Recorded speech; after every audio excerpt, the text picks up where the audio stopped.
it is so important for us to describe the anti-Asian hate crimes that have gone on in the past, but also to think about what could lie in the future.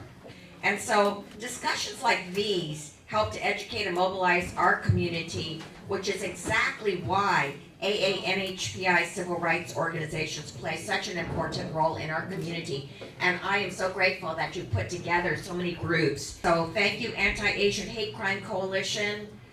Thank you, City of Rosemead, for having this here. And thank you all for coming. Well, it was 4 years ago this month that America was shocked to hear that anti-Asian hate had killed women in 3 Asian-owned spas in Atlanta, Georgia. It killed 8 people. 8 of them were Asian women.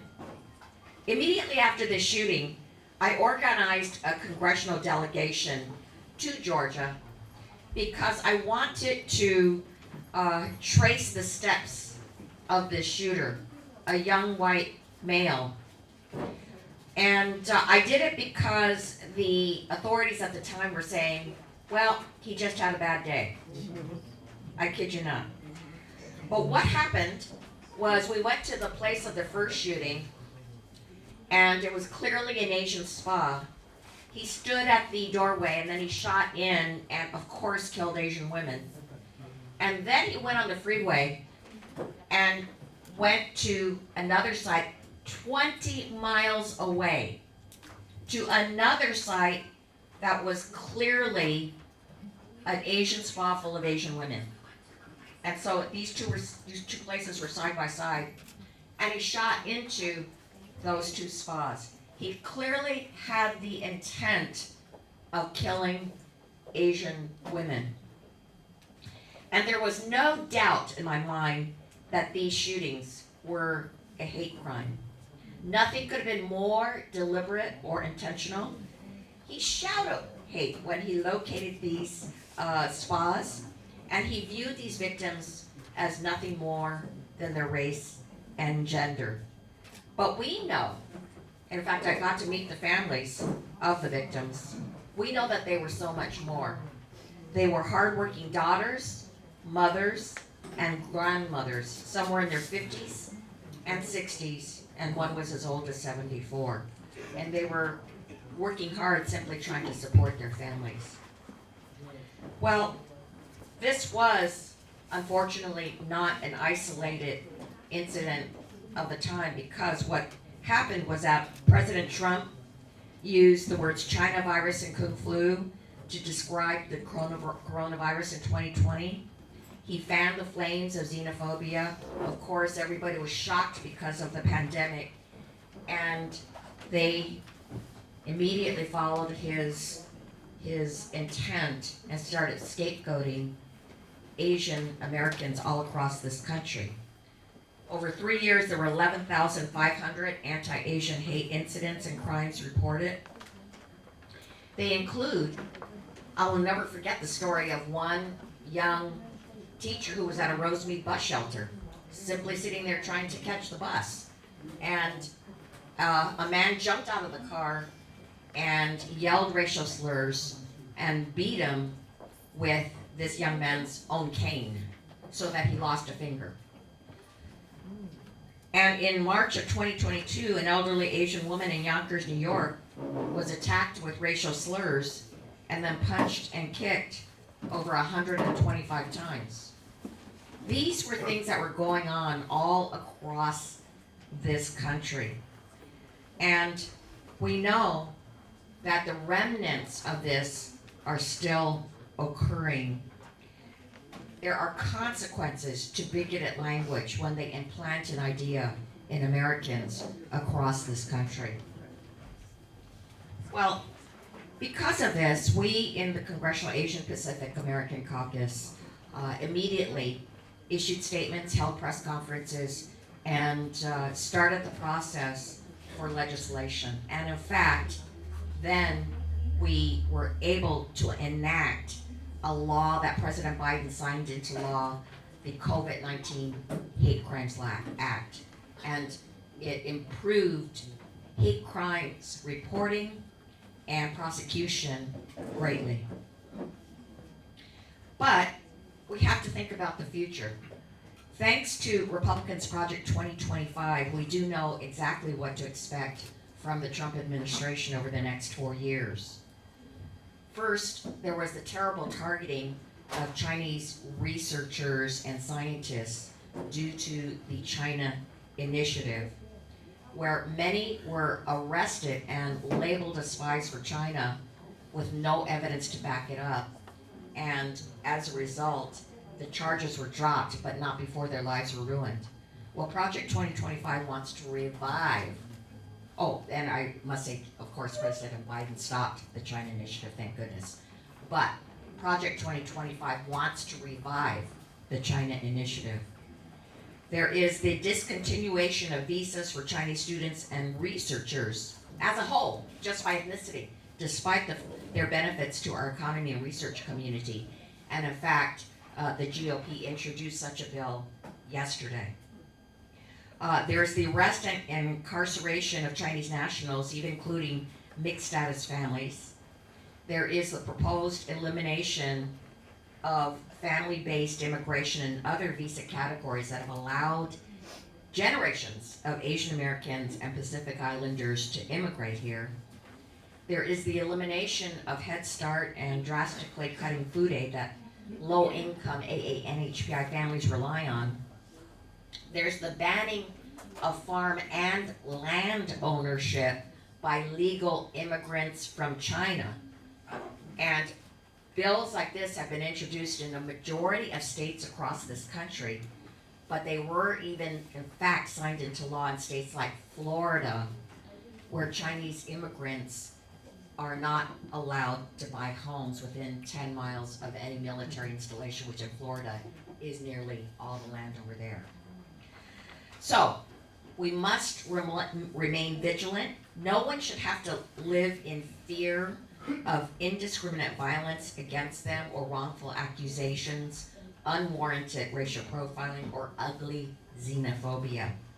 This isn't just an issue for Asian Americans, because as we know, President Trump and Republicans won't stop with us. They are targeting government workers, women, immigrants, LGBTQ plus Americans, and other communities of color, and so many other groups.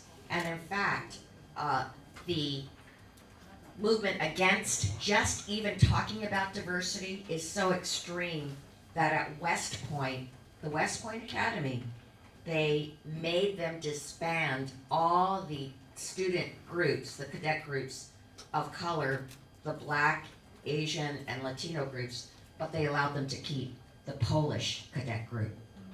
Yes, that's what is going on.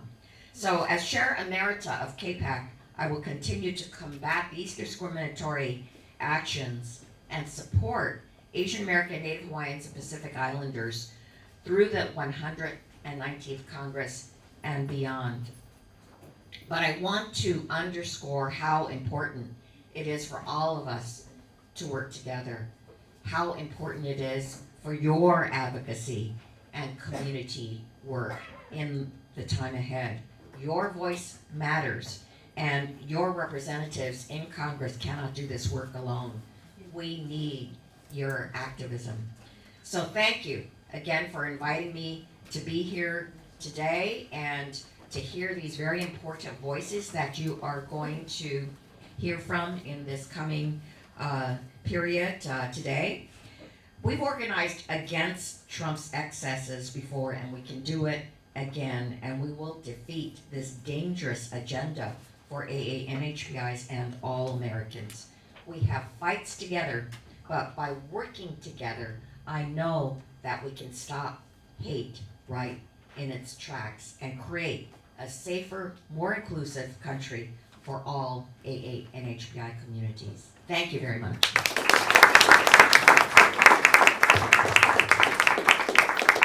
And I would like to give certificates of congressional recognition to those who were the organizers of today's event and who are the speakers, and And so if I may call up, Gay Yuen. And Christina Koo. And Mshui Luen Xian. And Dean Pamphilus. Please come back so we can take a picture together. Matthew Wisley. Heidi Lau. Hey, Penny M. Ethan Huynh. Florence Lynn. Florence. And Mitchell Matsuura.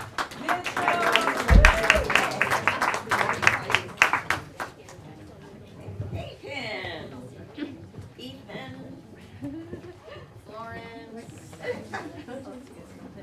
Matthew.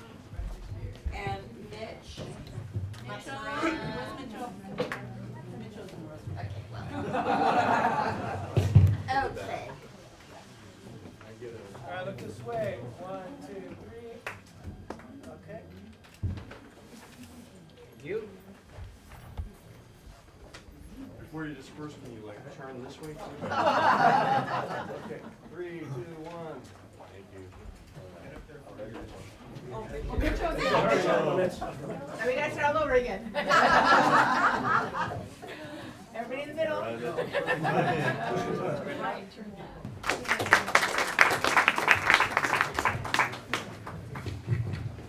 Good morning. How's everyone doing? Good morning. What an amazing turnout on a Saturday morning. Thank you so much to the City of Rosemead for hosting us, to the mayor and the City Council, and to our Congresswoman. Let's give her a big round of applause for her leadership and efforts to continue to fight for us in D.C. Good morning. I'm Councilmember Mike Fong, proudly representing California's 49th Assembly District. And to Christina, my good friend, thank you so much for organizing today's event, and to all our organizers and speakers here today. And thank you so much to the Anti-Asian Hate Crimes Coalition, Asian Youth Center, and all our partner organizations for organizing today's very, very important dialogue and conversations. As you heard, 4 years ago, when a government targeted spas in the Atlanta area, killing 8 people, 6 of whom were Asian American women, our AAPI communities were in shock. While hate crimes against Asian Americans and Pacific Islanders are not new, the severity of this mass shooting occurred amidst a backdrop of pandemic isolation, anti-Asian rhetoric from the administration, and a steep rise in anti-Asian hate crimes. And we know that here in the San Gabriel Valley, a survey done in that time frame by the San Gabriel Valley Tribune stated that 1 out of 3 Asian American Pacific Islanders experience a hate crime or hate incident, even here in the San Gabriel Valley. And so while we know there's a long road ahead, let's take a moment to reflect on how far we have come and the strengthening the ties of our community. And today is about community. I had a chance to walk around earlier, seeing a lot of community leaders and Advancing Justice and Dr. Kumamoto from UCLA. It's the work and efforts of all of us tied together to continue to uplift our diverse AAPI communities and to continue to denounce anti-Asian hate. And here in California, the legislature has passed the AAPI equity budget, dedicating over $165 million to not only respond to the surge in anti-Asian hate, but also to address long-standing racial inequities that have harmed our community for generations. These funds have gone to many community organizations up and down the state, and just recently, this past Wednesday in Sacramento, we had a Stop AAPI Hate event up at the Capitol and a reception, and some folks in this room were there as well. We know that we need to continue to support our statewide reporting hotline to report hate crimes, to provide victim support and hate crime preventions, and the State AAPI Hate Coalition bringing together so many folks in collaboration to do this work. And we know today we're going to continue to build upon those foundations here with events like this. And as chair of the AAPI Legislative Caucus, I stand with each and every one of you to continue the work today and in the future. And as an AAPI Legislative Caucus, our top legislative priority this year, one of the top ones, is to protect our immigrant communities. And I have a couple bills in this space that would uplift and protect our immigrant communities as well. And in the past few years, I'm proud that we have passed crucial legislation to keep guns out of the hands of those convicted of crimes, to expand language access during emergency situations and in the court system so that folks can access justice, and to build Asian American Studies curriculum for California students. And I know many of the partners who worked with us on Assembly Bill 1354 to uplift Asian American history, our newsroom today. So thank you for your partnership and efforts on that, because we know that Asian American history is American history. And thank you so much to all our panelists, moderators, and community members for taking the time to be here today. We know that the fight going forward is going to be a lot of work ahead, but we're up and ready for these challenges. And it's so in memory of the Atlanta victims and everyone that has been impacted by hate, let's continue this important work ahead in combating hate in our communities. And know that you have a partner in myself and API Legislative Caucus continue to uplift this work here with each and every one of you. And with that, I'd like to present certificates on behalf of the California State Assembly to, I saw him earlier, Justin Kim. Justin, can you come on up, please? Cindy Chang, I'm not sure if she's here yet. Oh, Cindy's here, come on up.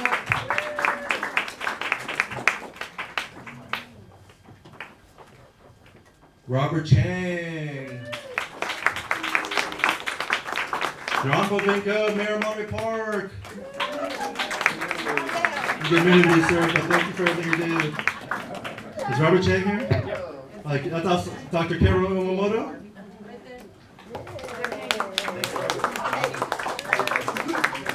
Everyone gets to know Karen. She's the director of the UCLA Asian American Studies Center, and with her, we partnered with the state to do a $7 million grant to uplift our API community. And she's probably going to talk about later, but there's a 51 chapter textbook she's writing and her team.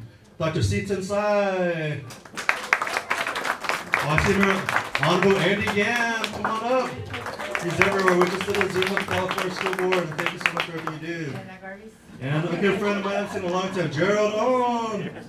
Past president of the American Bar Association, come on up. And I saw him earlier, Robin Toma.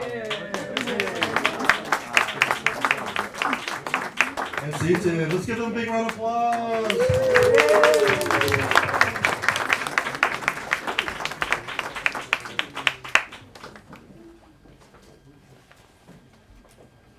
Good morning, everyone. Thank you all so much for coming. My name is Gerald Owen. I'll be moderating today's panel on anti-Asian hate crimes. To tell you a little bit about myself, I'm a trial lawyer. I have my own law firm in downtown LA. What I do in my day job, I recently obtained a $2 million jury verdict on behalf of an Asian American family who was suffering from toxic mold exposure against the Donald Sterling Trust, which is the former owner of the Los Angeles Clippers. But today I am honored to moderate today's panel on anti-Asian hate crimes. I'm going to first introduce my esteemed panelists, and we're going to have 5 people talking today, and then if there's time, we'll do a Q&A at the end. The first speaker today will be Dr. Karen Umamoto.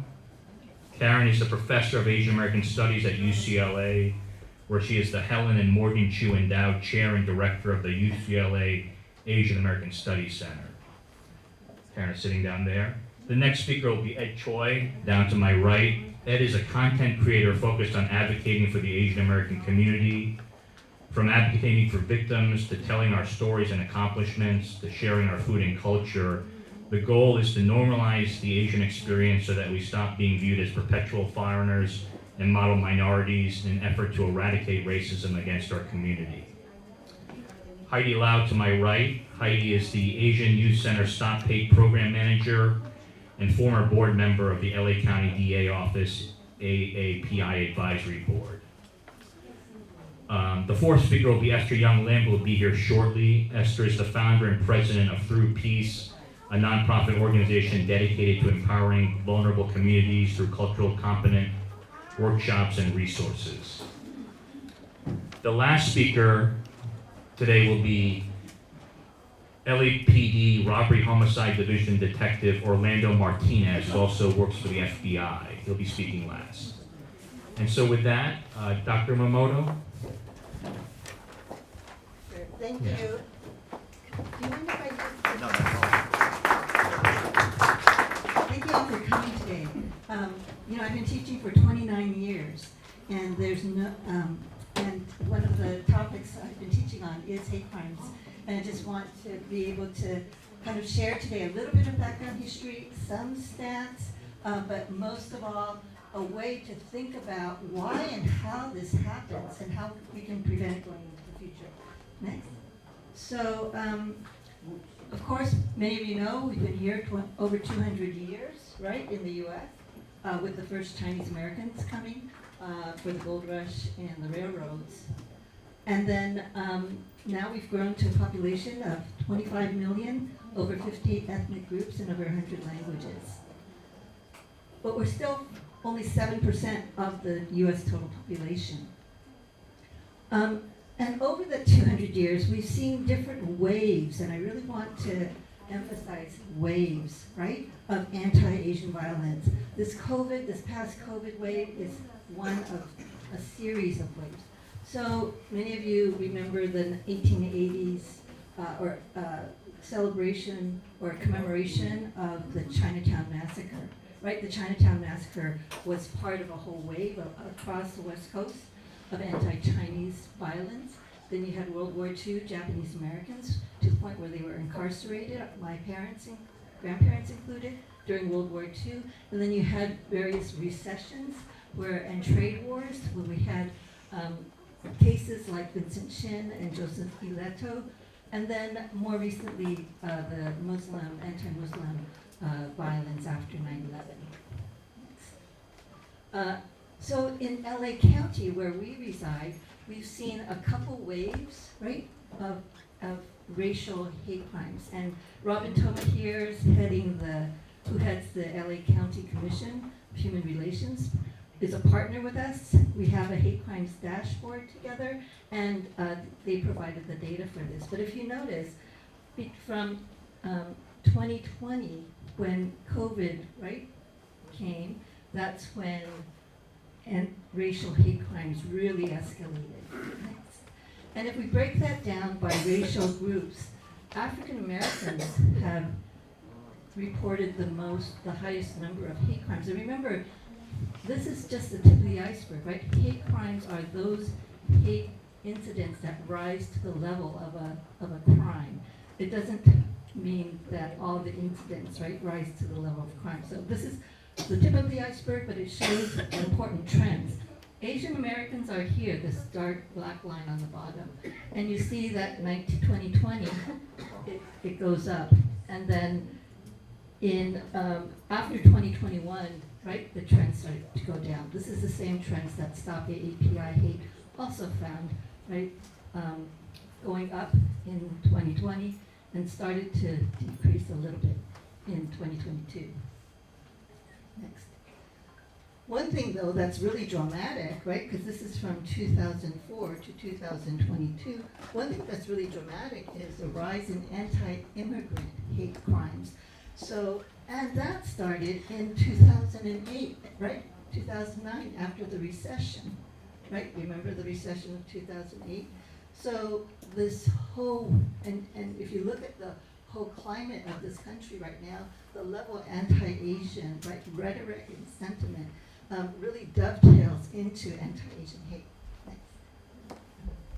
Next. So one thing that we learned from the unfortunate fires, right, is how fires can spread and become so destructive. So I use this analogy for anti-Asian hate and racial hate, periods of racial hate in general. I think it's a very, very useful conceptual tool. So what are the three things you need for a fire? Oxygen, fuel. Right. Oh, hint, right. Fuel, heat, and oxygen, right? So, same goes for hate, these waves of hate. So what are some of the fuel that you noticed before? Public conception about Asian. Public conception about Asians, good. Anything else? Okay, you could keep looking. So this pandemic that originated in China, Yeah. right? Families in crisis and fear, proliferation of deadly weapons, and when we think about the Atlanta shootings, all of these things, right, were there, stereotypes exactly of Asian Americans as modern minority and provincial foreigner. And there are other things, the trade war with China and all those things, right? That laid the basis, that's the fuel. But what was the spark? What was the spark that lit it? Judy Chu mentioned it in her opening. Yeah, Kung Flu. Next. Can you click again? Oh, I should also say, and there's been a long period of fetishization of Asian women. I don't know why this is- So there's been a long history of the fetishization of Asian women, and I bring that up just particularly because of the Atlanta shootings. Next. So heat, the China virus, right? The minute the China virus was coined, next, my friend Gil G in the School of Public Health did this study, and they looked at all of these almost 100,000 tweets, and they looked at that date that Trump coined the term.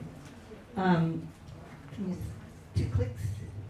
Chinese virus is when the number of tweets with anti-Chinese, anti-Asian sentiments really took off, as opposed to the ones that kept the hashtag COVID-19, right? The power of ideas, the power of words, the power of venom. Next.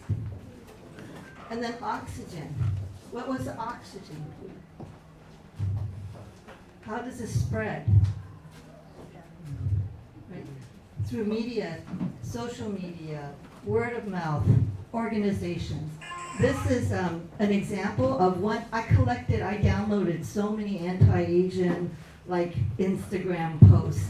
But if you look at this one here, it's a whole video. It's terrible. And it has a caricature that people used 100 years ago, right? So we haven't really moved forward. Next.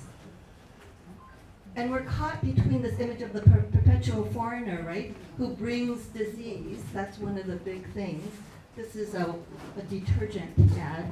And then the model minority who doesn't suffer from COVID in the same way that the majority of us do, right?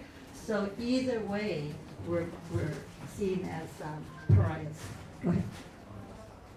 So the perfect firestorm, how can you use these models, right? As a teacher, you teach these models for what? For future action, right? So do you want to click? We need to clear the underbrush.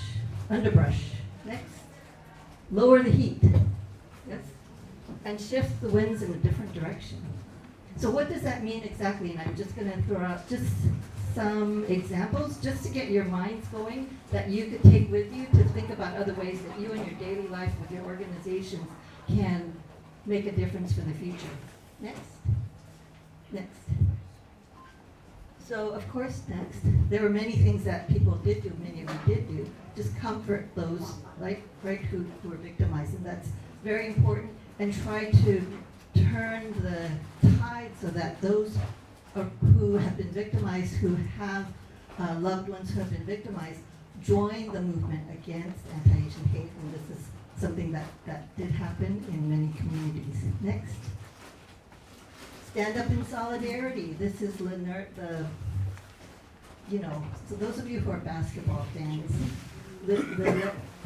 anyway, a player standing up for his coach, wearing the stop Asian hate, and then governor signing an anti-Asian hate statement. But it goes the other way around. Asian Americans have to be much more visible in supporting other BIPOC communities in their issues as well. Next.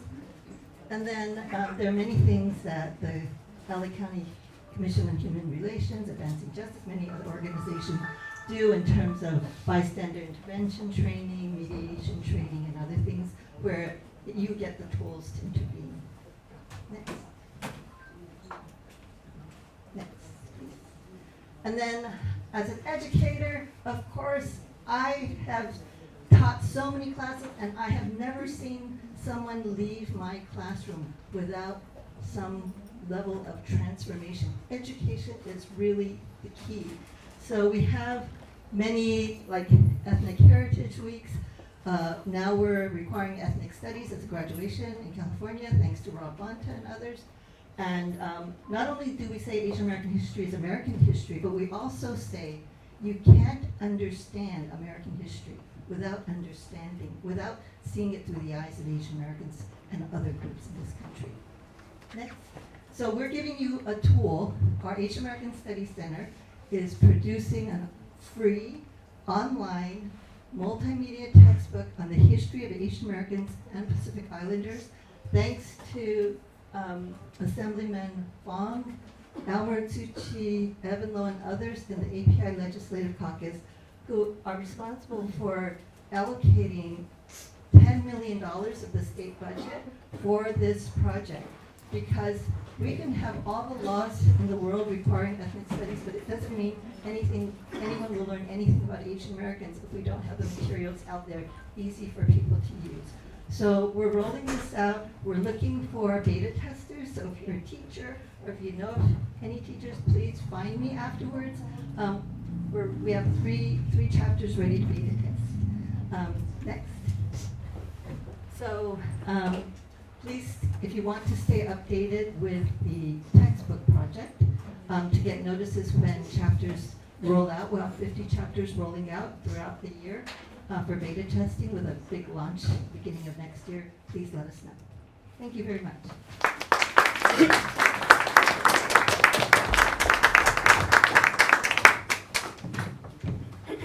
Thank you, Dr. Yamamoto, for that informative presentation. Our next speaker will be Ed Choi. With Ed, we're going to do a little bit of a different format. It's going to be a question and answer session with me and Ed. So I'm going to give Ed the mic, and I'll just speak.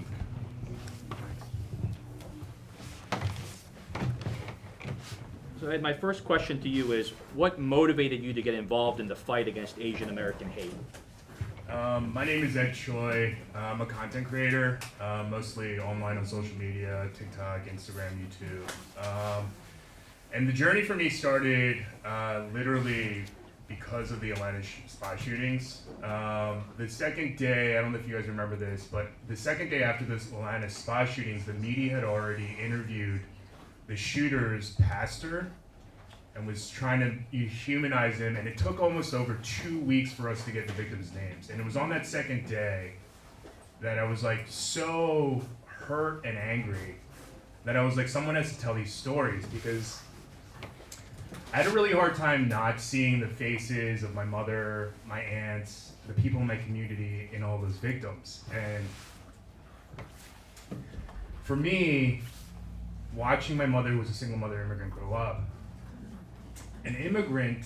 being an immigrant is one of the most courageous and strong things that one can do. You're leaving behind your community, everything you know, for the chance of creating a better life for your family. And these women, they all did that. And the idea that their lives were so insignificant that we don't even care to tell their stories broke me. So I was like, if no one's gonna do it, someone has to do it. So I spent my time, researching these people's lives, talking to the people that they knew so that we could tell their stories. And I think that's really important, is that, we have to be able to tell our stories and our experiences so that we can stop being othered. And that's like a big component, I think, to being able to becoming a prominent community and saying that we have to stand up and say that we're not gonna take this anymore and take charge back in our own futures. Thank you, Ed.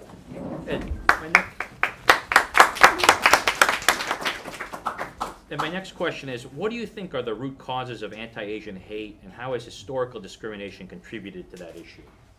Yeah, it's a really good question. The thing about that is that, like, for those of you that grew up here, I grew up here. I was born here in Los Angeles. I grew up in America. I went to school here. I learned almost nothing about Asian American history in school. And that's the tactic that is used to other us. Because when you don't know anything about a group of people, then you give them room to create myths and stories about you and dehumanize you. So when we don't teach our own history, when we don't learn that, Filipinos have been here since almost the beginning, the founding of America, that, Chinese laborers helped build this country, that Japanese and Korean laborers came here to take over the work that the American people wouldn't do.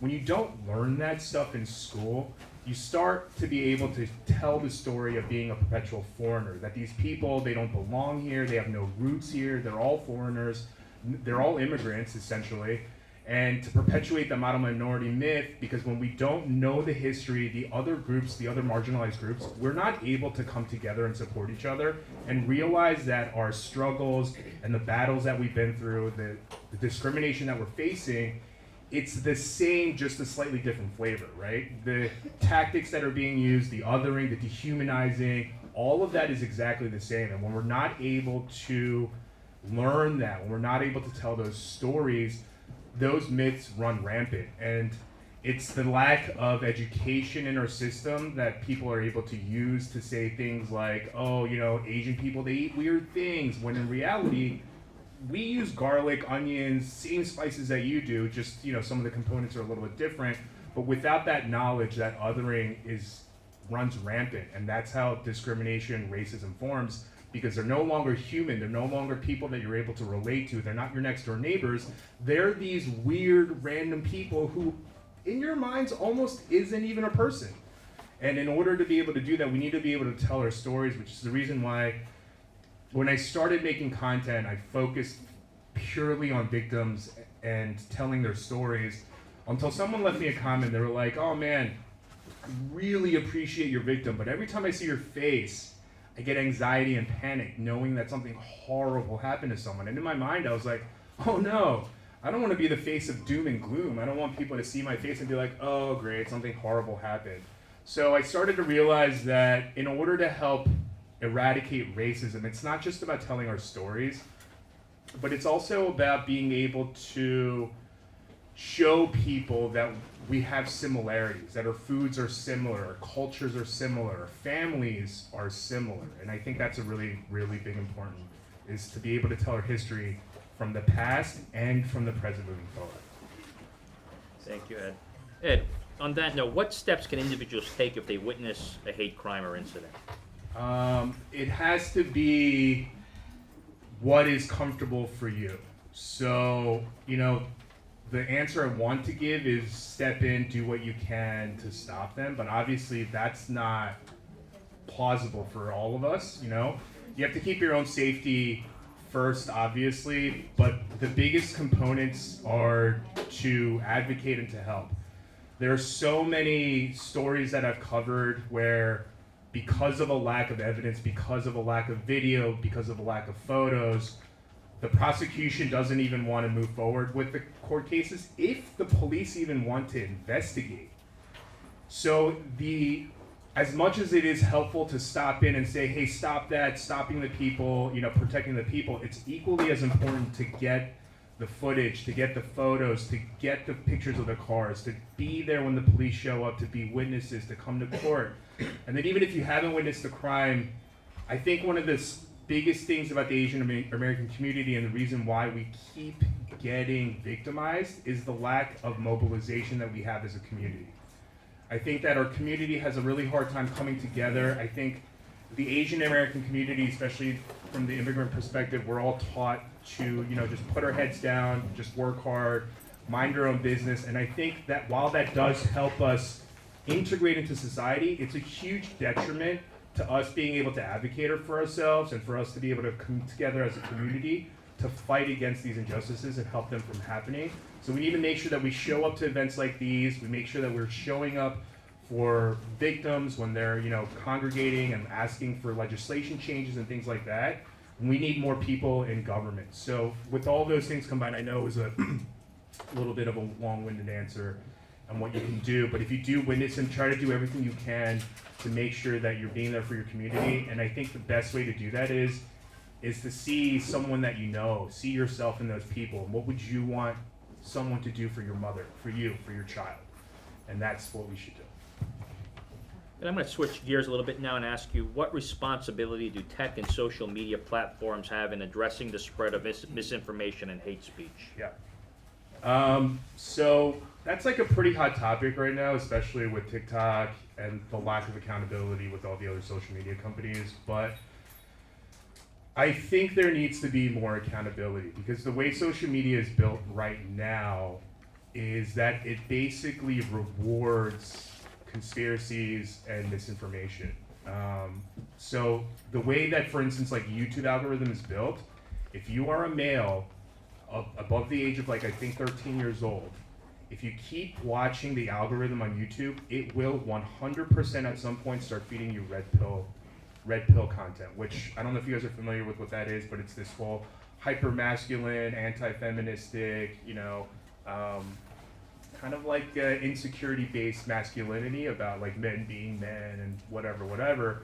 A lot very patriarchal, but those content gets pushed to you because the conspiracies hold people's attention. So social media first needs to stop rewarding that type of behavior because it obviously radicalizes people, very, very much so. But in addition, for like a similar situation, a case that happened recently in Ohio, his name was Abyesh. He was a young 11-year-old who essentially was being bullied at school, and he ended up taking his own life. And right now, the family's going after the school because the school should be liable, right? When it happens on school property, the school is liable because if you pay attention to the details, there are hundreds of instances where teachers, faculty, someone should have stopped in and stopped it, but no one did. So that means that the school is liable because it happened on school property, as the same as it should be with social media. Specifically for that case, not only was that child being bullied in school, but he was also being cyberbullied online.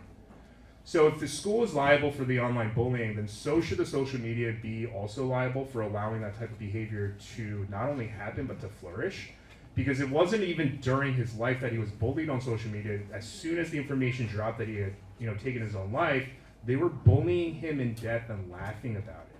So not only in that type of situation, it's like obviously there should be a correlation because a life was affected, but it's the same thing, right? A social media company should be responsible for the misinformation and the hatred that spreads because, as Professor Karen said earlier, words aren't just words. A lot of times when I cover stories, people are like, oh, it's not a big deal, they're just words, like it's not like someone died. And I need to remind people don't wake up one day and decide they're just gonna hate someone enough to murder them. It's the words that are seeds of hatred that grow in towards action. So those words that happen on social media are essentially the spark that can lead to the devastating fires that equal people's lives. So those companies need to be more held responsible for spreading the hatred, the misinformation that potentially and does affect people's actual lives.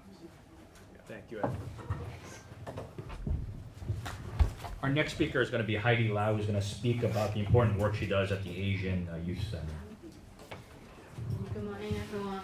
I wonder if I can have the presentation slides. Michelle.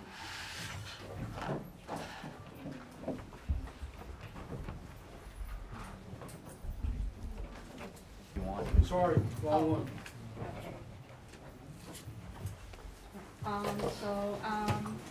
Maybe I should start then. You can Good stand morning. here there too if you're more comfortable. Oh, okay. Yeah, sure. I think the mic will carry. Okay, sounds good.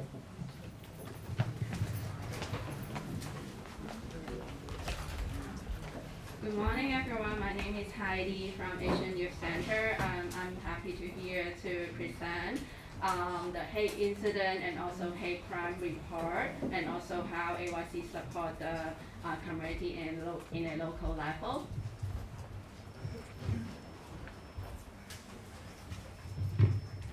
You're just gonna have to keep on going, for some reason it's not open. Oh, okay. All right.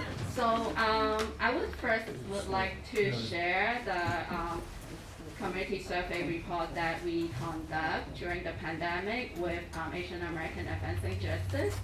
So during the pandemic, we have conducted a community survey and survey around 300 community members in the San Gabriel Valley area. And we find that more than 37% of the residents saying that they noticed an increase in racial discrimination or harassment in their community during the pandemic. And also over 30% of the respondents saying that they and their family experienced hate incidents based on their race and ethnicity. And also, I would like to also share that over nearly 50% of respondents feel less safe in their community compared to before the pandemic. And one more highlight I would like to share that nearly half of the parents respond that they have concern about their children returning to school regarding anti-Asian hate bullying. So we can go to the next slide. So here I would like to share a chart that is about experience of discrimination and perception of safety and support against Asian American. So here I would like to share that nearly 60% of the respondents saying that they change how they feel and behave when they leave their home during the pandemic, and 55% do not feel there is a support in the community for victims of racial discrimination or harassment.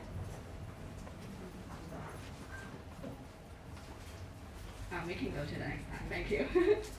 All right. So here is another chart. We want to share the types of discrimination experienced during the pandemic. And we find that during the pandemic, we hear a lot of response saying that over 60% saying that they've experienced verbal harassment and verbal abuse and also assault. And here is the testimonial from the respondents saying that how they what is their observation of racial discrimination and also harassment. Many of them, they're saying that racial slur yelled against a friend in their neighborhood, and they notice here more racist comment and also name calling in the public. And here is another testimonial saying the changing in the feeling of behavior when leaving home. Many people were saying that they try not to going out at night or walk around in the neighborhood. So next, I would like to quickly share the hate crime report conducted by LA County Commission of Human Relations, which is newly released last year. And I would like to share the data that is specifically for the San Gabriel. Oh, sorry, we can just keep that slide. That is specifically shared in the San Gabriel Valley area. So during the pandemic, we do see that there are huge increase of hate crime happening. And in 2023, we see that there are slightly decline compared to 2022, but it is actually tied to 2029. So we do see that hate crime we do see that there is a decrease of hate crime, but we do see that hate crime is still happening and existing in the community.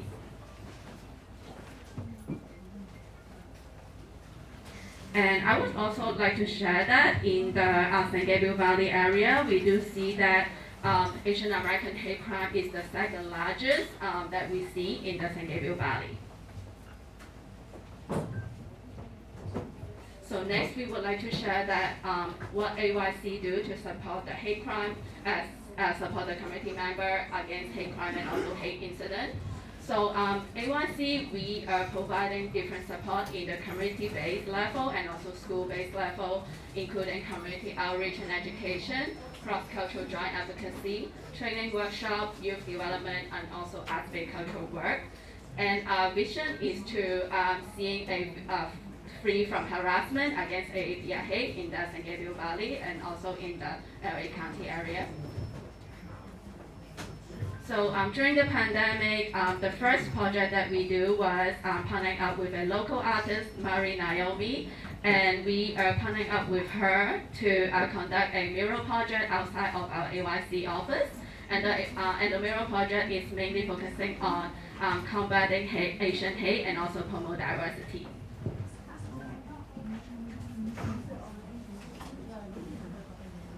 And here is the mural project that you can see that the artist, she shared the history of anti-Asian hate discrimination, including Winston Chin, and also how we can report and also support each other as an ally. And here is the community outreach we conducted during starting the pandemic. We are sharing hate crime report and also resources to the community member in different ages. And also, other than community outreach, we also do a lot of different arts-based cultural work to promote diversity, equity, and inclusion in the San Gabriel Valley community. And this is one of the projects that we do with LA versus Hate. And we were doing the wishing tree at the San Gabriel Dumping and Beer Festival. You can go to the next slide. And we are having the community members sharing their thoughts about unity and solidarity, and then hang it on the wishing trees. And next, I would like to share the training and also workshop that we conducted. So the first one that we conducted was the bystander intervention training, which we partnered up with Asian American and Forensic Justice. So for the bystander intervention training, we wanted to educate community members to be an ally and also stand up for the community member when they see hate crime and also hate incident happening in the San Gabriel Valley. So during the bystander intervention training, we educate the community member the 5 methods of bystander intervention, which is distract, delegate, document, delay, and direct. And we find that it is very important to have the community member to join this training because we do see that many community members who are not English speakers, they tend to be very silent and not to report their hate and also hate crime and hate incident. So having this type of training and workshop, we are able to raise their voices during the training.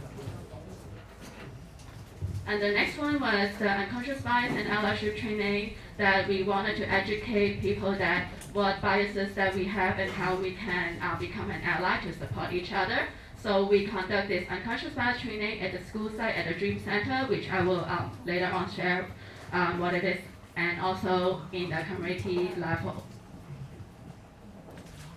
And the next one is the anti-bullying training, which we newly released.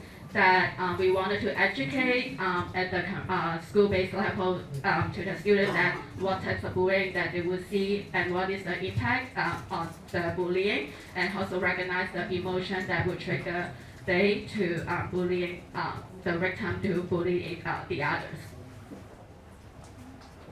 And also, this is another training, which is how to respond, hate, and practice resilience. We do find that after the pandemic, we, other than bystander intervention training, we also wanted to educate the community member how to practice resilience. So, starting last year, we are conducting how to respond, hate, and practice resilience with anti-Asian American and Forensic Justice in the community.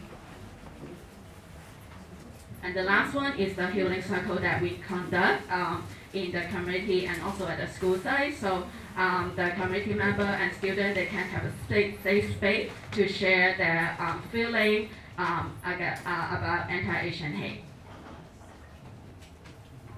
Other than training and workshop and also community outreach, we also do a lot of youth development. One of the biggest projects is supporting the Dream Center in the San Gabriel Valley and also in the LAUSD. So in the San Gabriel Valley, we are supporting 2 main schools Dream Center. One is the San Gabriel High School Dream Center and the other is Mark Keppel High School Dream Center. So Dream Center is a safe space for the student and who are new immigrant or undocumented or who are marginalized group to come to the Dream Center to seek support. So we have the site supervisor there to providing any assist to the student rather than having arts cultural activity or like college readiness. So AYC, we believe that in order to combat Asian hate, it is important for us to promote diversity, equity, and inclusion in the community.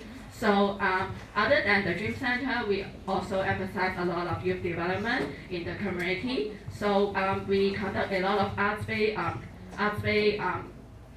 such as coloring contests and also digital art contests. So this is the digital art contest that we conducted last year. We have all the students who are from different racial groups to submit their artwork. So lastly, this is the Stop Hate Steering Committee. So like I said, we believe that we wanted to promote diversity and also combat hate, and in order to achieve our goal of achieve anti-Asian hate in the community. So starting 2 years ago, we are conducting steering committee, having people from different cultural groups and getting together to advocate different initiatives. So this is the photo that we have having people who are the community leaders, students, or elected officials to come together to combat hate. So this is just one of the projects that conducted by the steering committee, which is the multicultural arts pop-up. So we are having the multicultural art pop-up conduct in different cities to promote diversity, inclusion, and cultural understanding. And we can go to the very last slide. So this is the multicultural pop-up we conducted during the Lunar New Year Festival in city of Arcadia. So we invited local artists and cultural association and also student club to come together to promote their arts and also traditional arts from their culture.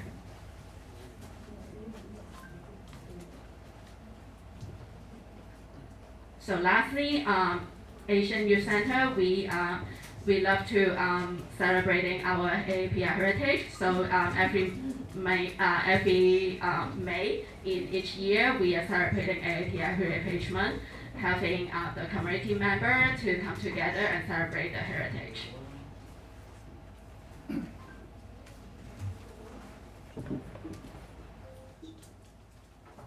I believe this is the last one. Thank you. Thank you so much.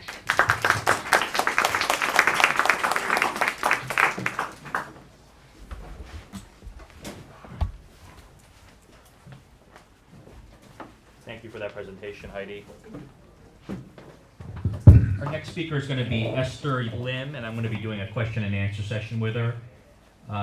Esther, what motivated you to get involved in the fight against anti-Asian hate?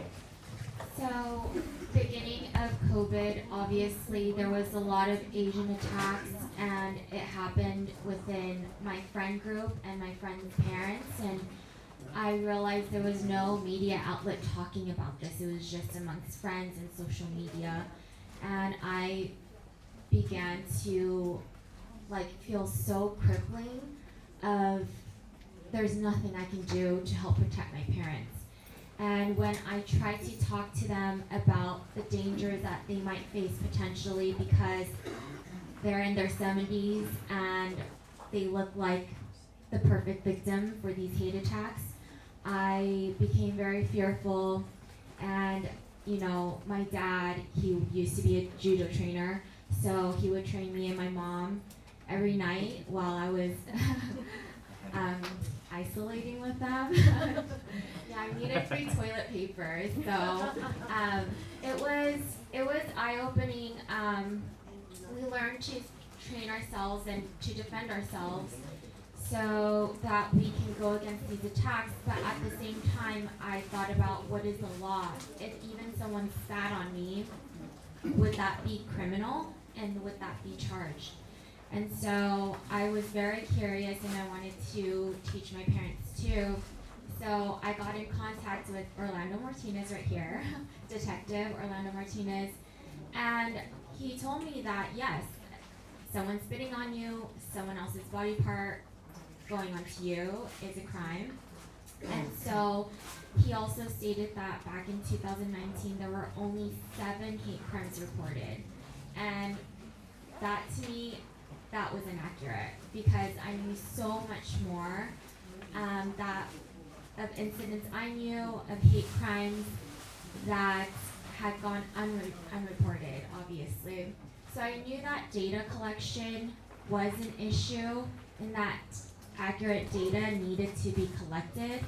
So, which is why I made a booklet called How to Report a Hate Crime First in Korean for my elderly parents, so that they would understand the law, that we have a penal code against hate crimes, and that they can fight for their rights and do something about it, no matter what the consequence was. Yes, if they were under attack, that was out of their control, but something that they can reclaim their power is by reporting and doing something that's within their control.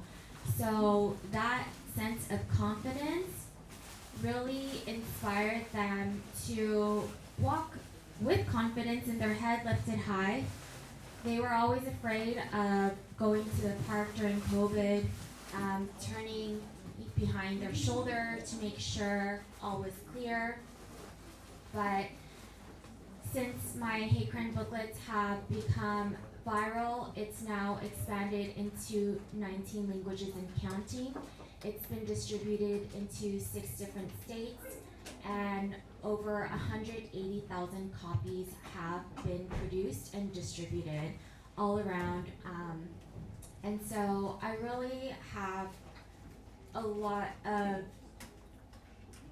emotional burden too when dealing with victims who come to me to talk about their crime, because it breaks your heart. You know, you've experienced it too, we all have, which is why we're all here trying to do something about it. Thank you, Esther. Esther, can you share a case or experience that highlights the challenges faced by victims of Asian American hate crimes? One challenge I find is that most often they don't want to report still. But the thing is, that's okay, because it's in their power to do so, and it's their right to decline to report because they don't feel comfortable. And one thing I learned is that not to push a victim into reporting if it's against their will, because like I said, if they're involved in a situation that was out of their control, they want to take some aspect of their life back in their control. So that willingness or unwillingness to report is within their control, and that is their choice. So respecting that, and you know, I try to help them out in other ways with social services if they need it, but that was the most challenging part that I had to come to terms with being okay with. Even though it is a problem with underreporting, it is also the victim's choice to report. Thanks, Esther. So my last question for you is, how do you define the difference between a hate crime and a hate incident, and why does that distinction matter legally? So this question probably Detective Martinez can answer more accurately, but from my understanding, a hate incident is verbal assault or something verbal. Someone used to call me Chink. I lived in Beaverton, Oregon, and I was the only Asian in my school, along with my siblings. But they always called us slat-eyes, Chink, whatever you would call it. That's a hate incident.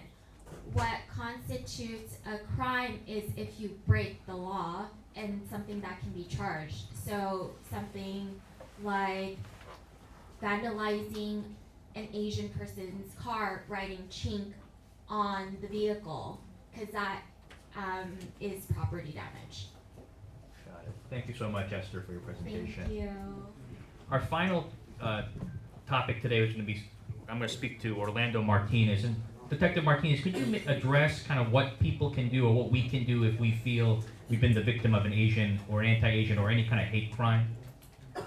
Sure. I guess stand up. I've been sitting all day. So first, is it on? Yeah. So first, I want everybody to think of this a little bit different. I know that we call it hate crime, but by law, it's not hate. They don't have to hate you, and they can have a protected characteristic themselves. Think of it as bias. It's just any type of bias. If you're selected to be a victim by the suspect because of your characteristic, that counts. They don't have to hate you. So getting that mindset might get more people to report these crimes and these instances that are happening against them. Law enforcement, I'll just talk LA County. There's 46 different agencies, and they have different policies on what they report and what they don't. But there's different ways to report. You can always call 911. You can call the non-emergency number.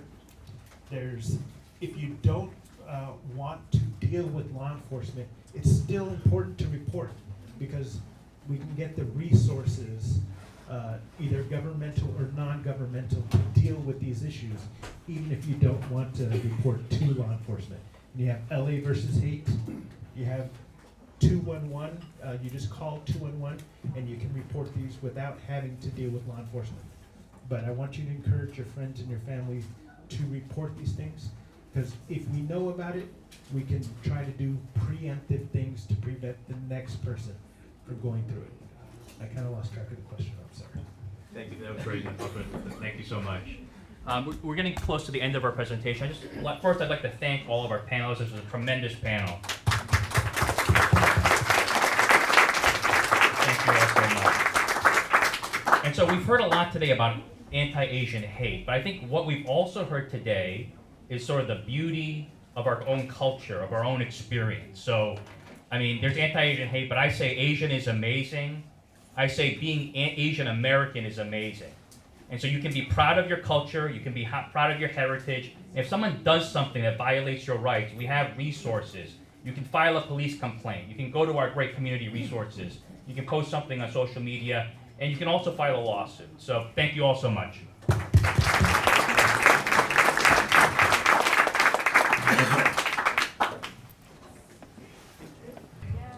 Now, Dean comes by way down yonder, Houston, Texas, and he is he's a managing partner of his law firm. Remind me the law firm name. I'm sorry. Caswitz Benson Torres. Caswitz Benson Torres, and he actually handled him and his law firm actually handled a very important case that has big implications for LA County, and I'd like to give him the floor to talk a little bit about the Eugene Yu case. Thank you very much. Just to kind of set the context for the case, a lot of what I've heard here today resonates in terms of how my client ended up getting sued. He became the scapegoat between two different conspiracies. First, can you hear me? Yeah. Eugene became the scapegoat between two different conspiracies. The first being the denial of the election results from 2020, and the second being COVID. Eugene ran a company called Connect, he still does, which is an election logistics company. Had absolutely zero involvement in handling any ballots, so he wouldn't be responsible for counting ballots, which is what these election deniers were after. He was responsible for election logistics, specifically helping to identify, hire, and pay election poll workers. LA County was his largest client and still remains his largest client. However, Eugene came to me, you wonder why is this guy from Texas here in LA? Eugene came to me because he was being attacked by some election deniers that were based in Texas, specifically who said that they had found 2 million US poll worker records on a server that Eugene had in Wuhan, China. Wuhan, of course. And they said that he was also acting as an operative for the CCP, that he was committing espionage. So he hired me, I'm a trial lawyer, to sue them. And so I sued them for defamation because everything they were saying was false. But I also said, you know what? If you really believe that you found these US poll workers' records on his computers in China, then you committed computer hacking. So I sued them for that too. And on day one, the judge, a federal judge in Texas, entered a TRO, temporary restraining order. He set an injunction hearing for 2 weeks later, where the defendants would have to come in and explain themselves to avoid having another injunction entered. When Eugene was leaving his home in Michigan to travel to Houston for the hearing, on the way to the airport, he was stopped and arrested by the Michigan police. He had no idea why he was being arrested. He wasn't presented with any charges. He later came to find out that he was being arrested on the authority of the LA County DA under a sealed indictment, so he didn't even know what he was being charged with. They searched his home, broke down the door, searched his home. They went to his business in Michigan and took every single one of his servers so that he couldn't operate his business. Shortly before the midterm elections. This happened in September, late September, early October of 2022. So it's coming within 3 weeks of the midterm elections. I had to contact the judge to say, we're not going to be able to move forward with this hearing because my client's been arrested. I don't know why he's been arrested. And the judge said, no, we're going to go forward with the hearing anyway. And fortunately, this judge, who happens to have been the first African-American judge appointed in the Southern District of Texas, was no stranger to this kind of behavior. Yes? Can y'all quiet down a little? Thank you. At any rate, the judge had the hearing, and he immediately saw through what was going on, and he said, I think that these guys, the defendants, are behind all of this with LA, and it turned out to be 100% right, even though we didn't have the evidence at that point. When the hearing started, the other side asked to call as one of their witnesses a then deputy LADA to testify. The judge refused it. We found out that the people who were behind the indictment were in fact the same election deniers that we were suing, that they had been working with the county to bring these charges. And they celebrated it online. George Gascon, the DA at the time, actually received a huge compliment from then President Trump to say that he had done a great job. Should be the first sign that there's problems here when Gascon is receiving that kind of compliment. And fortunately, he very quickly realized that he had made a mistake. And we, this is just the beginning of the story because there's a lot more to it. Within 3 weeks, the charges were dismissed, but my client's business was destroyed. He lost over half of his customers.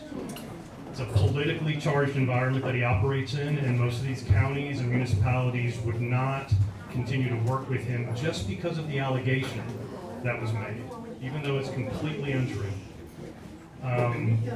So the charges were dropped. As it turns out, those election deniers that had been behind this, we were able to get found in contempt in court in Texas. They got put in jail for a week because they refused to comply with the court's order.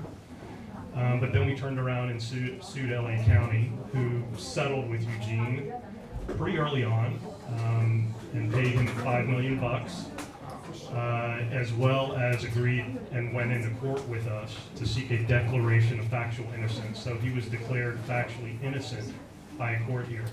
But the damage to his business still remains undone. People still won't work with him. What was also very remarkable to me about all of this is I learned a lot about how LA County works. Even though the DA and the registrar who holds the elections are all employed by the same county, they don't necessarily communicate with one another. And what was startling to me was that the DA took the word of these election deniers, which in a 2-second Google search, you can figure out very quickly who these people are. They were written up in Texas Monthly as being the Bonnie and Clyde of election grifters. These are the people they sided with. They never, and this is publicly quoted in the LA Times, they never bothered to contact the LA County registrar who had worked with this man and his company for years, had done security audits of his company, never bothered to contact them to figure out who this guy was and whether they had good charges or not. So, yes, ultimately it ended as well as it could have, legally speaking, but the damage was already done, and I do believe that was what was behind it from the beginning was hatred, and specifically the hatred of this man just because he's Chinese American.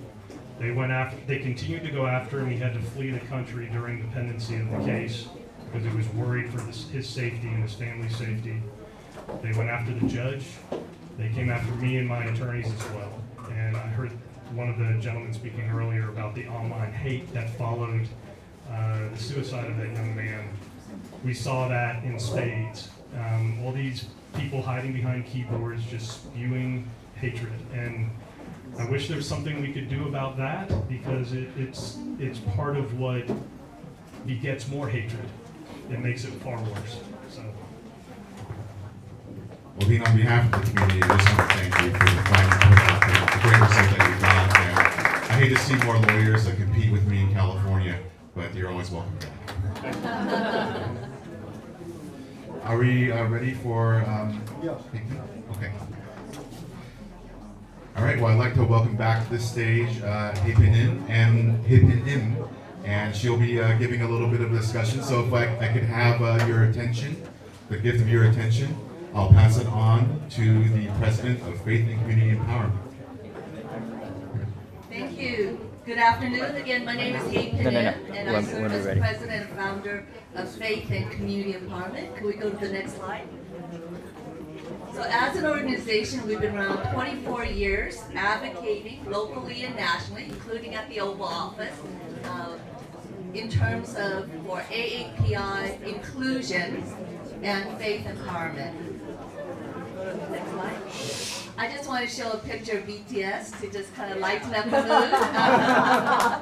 I have to say, as an Asian female growing up, Asian guys were nerds. At least that's what I thought. Everyone else thought.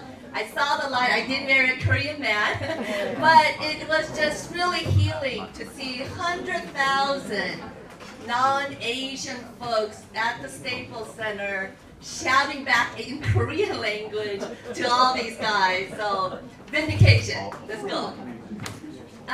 But why are we here today? One of the things that I want to say is that as Asian Americans, there are certain stereotypes that I want to just put out there that makes us easy targets for hate and violence, including that we're privileged and that we're white adjacent, that we're racist. And I think this is something that we should focus on as well. And that we're weak and submissive and nerdy. So let's go to the next slide. And so this is a study that was based on numbers before COVID, so I'm thinking it might even be worse. But Asians are victims, right, of being targeted for violent crimes outside our community. You'll see that Asians is 76%, right? And it goes all the way down to the Black community, 36%. So I believe all those stereotypes does make us easy targets. Let's go on to the next slide. And so I don't think it's just about violence. It's about hate that leads to violence, right? And so our experience is about exclusion. And when you're excluded, it's very easy to be erased. And not just erased, which could be not so good, but when we're demonized, that's where things become really, really awful, right? And so I do want to say that the model minority image or myth does rob our community of needed investments. And you'll see some of the data that I'll share with you, as well as solidarity with other communities of color. And so I've been on this hard journey. I think that many of us are in rooms where we try to build solidarity. But a lot of times, what I do see is that instead of telling hard truths, we just kind of gloss over it. And in some ways, we, as a community, we don't know our own data points. And so we just kind of succumb. And I don't think that leads to true allyship. I'm a believer, it says, you shall know the truth, and the truth shall set you free. Not just you, me, but really all of us as a country. Let's go on. And so I do want to say, first of all, we are the second largest minority, quote unquote, in the state, in the county, in LA City, right? And yet, I don't think we're visible. We're missing on stage. I mean, this is an anomaly where there's all Asians, right? But I want you to stop and think about the rooms and places and what you see on TV. We're the second largest, and yet we're missing on stage talking points, PowerPoints, and invitations. Okay? So let's go on. So you'll see here, let me go back. For those of you who might not see, Hispanic makes up 40%, white 35%, that's why I put quote-unquote minority. AAPI 15%, Black 5.6%, right? So really, if you think about the Black community to AAPI, we're almost 3 times as large. And again, nothing bad on the Black community, but again, it kind of puts things in perspective. All right, let's go to the next page. Next slide. Now, part of the reason why we are perceived as a model minority is because we love education. And everyone thinks and believes, and I think it is true, education is key to advancement, right? And so you'll see here, for Asians, this is doctorate degree, but at all levels, bachelor's, master's, and professional, that we literally surpass any other group, white, black, and Hispanic. So that education investment should translate into success out in society. But go to the next slide. You'll see that actually Asians have the lowest likelihood of any group of being promoted into management. You'll see here the blue is the private sector. Asians is 55, let's see, and Hispanic is black is 65, Hispanic 74, and then white 111%. And then you look at university, which is in orange, and federal government, which is in green, where there's a lot more regulations. So you should think there's less discrimination, right? Well, it does pay off for the black and Hispanic community in terms of their likely or probability going to management or promoted to management, but Asians, it actually goes down further. Again, management and leadership play such a crucial role on what policies are made, who's invited, what investments are made. And so again, us being missing and the fact that we're having such a poor rate of return on our investment in itself, I think is discrimination. Let's go on. I want to say that in America, we all come, and what part of the American dream is home ownership, right? And I would say when things are going well, their biggest first purchase is homes. And unfortunately, when you look across, right, usually if they show Asian data, they aggregate. And you heard earlier from our professor, right? There's 50 groups, 100 languages in our Asian AANHBI and whatever other group that you want to throw into the kitchen sink, right? But here, when you combine, white home ownership is 66, Asian is 61%, Hispanic 48, black 42. That's all you would see. And people would say, gosh, you know what? Asians are doing just fine. They don't need any investments. They don't need any help, okay? And I do want to say there is a $380,000 difference between homeowners and renters. That $380,000 could make a difference in waiting for the right job, pursuing your education, starting up your business, and just riding along until your health gets better. So it really does make a difference, right? But when you disaggregate the AAPI data, you'll see that actually Korean and black home ownership rate is the same at 42%. There's 7 other API subgroups below black and Korean, and there's 12 API subgroups below the Hispanic home ownership rate. That tells a completely different story. If anything, I do want you guys to remember this data, take a picture, use it to advocate in rooms and places where you're present, and they're talking about all the other communities who need investments, but they leave out the AAPI community. Thank you for taking the picture. Side. Yeah. I can't see. Oh, I'm sorry. Well, that we would, yeah. Can you go back just so that she can take a picture? Go back. Being a real child, you need this. Thank you. Now, let's go to the next slide. This slide, let's go to the next slide. This does not even have to disaggregate the AAPI data. During COVID, Asians got hit, as you know, with the hate virus, coronavirus, every virus, right? And so they looked, the Federal Reserve Bank, 2022, did a study on looking at the financial conditions of small businesses based on ethnicity. Guess what? Without even disaggregating, Asians, this brown is the worst category. Asians had the largest share of 39%, right? And the next worst category, which is the orange color, was 42%. Where's the love? I haven't seen a single shout out saying, let's buy Asian business-owned, food companies or whatever. Right? So it tells a different story. Now, my title was Combating the Model Minority Myth, but also Building Solidarity. I don't want you to just focus on the Asian data. which I do want you to remember. Take another picture. But you'll see that if you take a step back, that black and brown communities, we're all in the same boat. I want you guys to remember racism, the racist system does not discriminate who it discriminates against. Asians we're just the same as everyone else. If you don't have power, if you are not part of the in club, we are going to be discriminated. And so if you're in any rooms and they show Asian data that looks like we're doing so well, I want you guys to push back. I want you guys to ask the questions, right? And that's why I'm so glad and grateful that under President Biden, they decided to do more disaggregation of federal data. Hopefully that data still exists. But anyway, let's go on. Let's go on.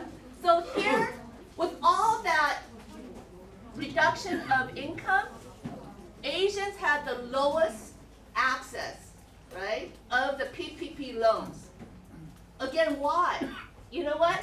They don't give money. There aren't enough Asian-owned, led nonprofit agencies that can do the outreach, right? Asian media, very little funding. Asian nonprofits, very little funding. There is no, again, recognition. Let's go to the next slide. I want to go here, even on criminal justice system, because of interest of time, I'm going to cut a lot of this. There's a lot more. But even in the criminal justice system, juveniles, youth, should be tried in juvenile courts. You know what? If you look here, Asian and Latino youth has the highest rates of being tried in adult court. That's discrimination. Let's go to the next slide for violent crime. And then once tried, actually black and Asian youth have the highest rates of being in prison. Again, I could go into a lot more detail why, but anyway, let's go to the next slide. COVID death, you know what? This is soon after it broke out. This is LA data. Asians actually had the highest death rate. Okay? So again, none of this is ever highlighted when Asians are impacted. And we as leaders in the Asian community, we need to know our data. We need to demand data for our community so that we can lift them up. Let's go to the next slide. Again, unemployment, this is soon after the COVID outbreak, and in New York, right, the epicenter, Asians had the highest unemployment filing of any group. Look, 10,000% increase, right? Latino, 3,000, white, 2,900, and then black, 1,900% increase. Let's go to the next slide.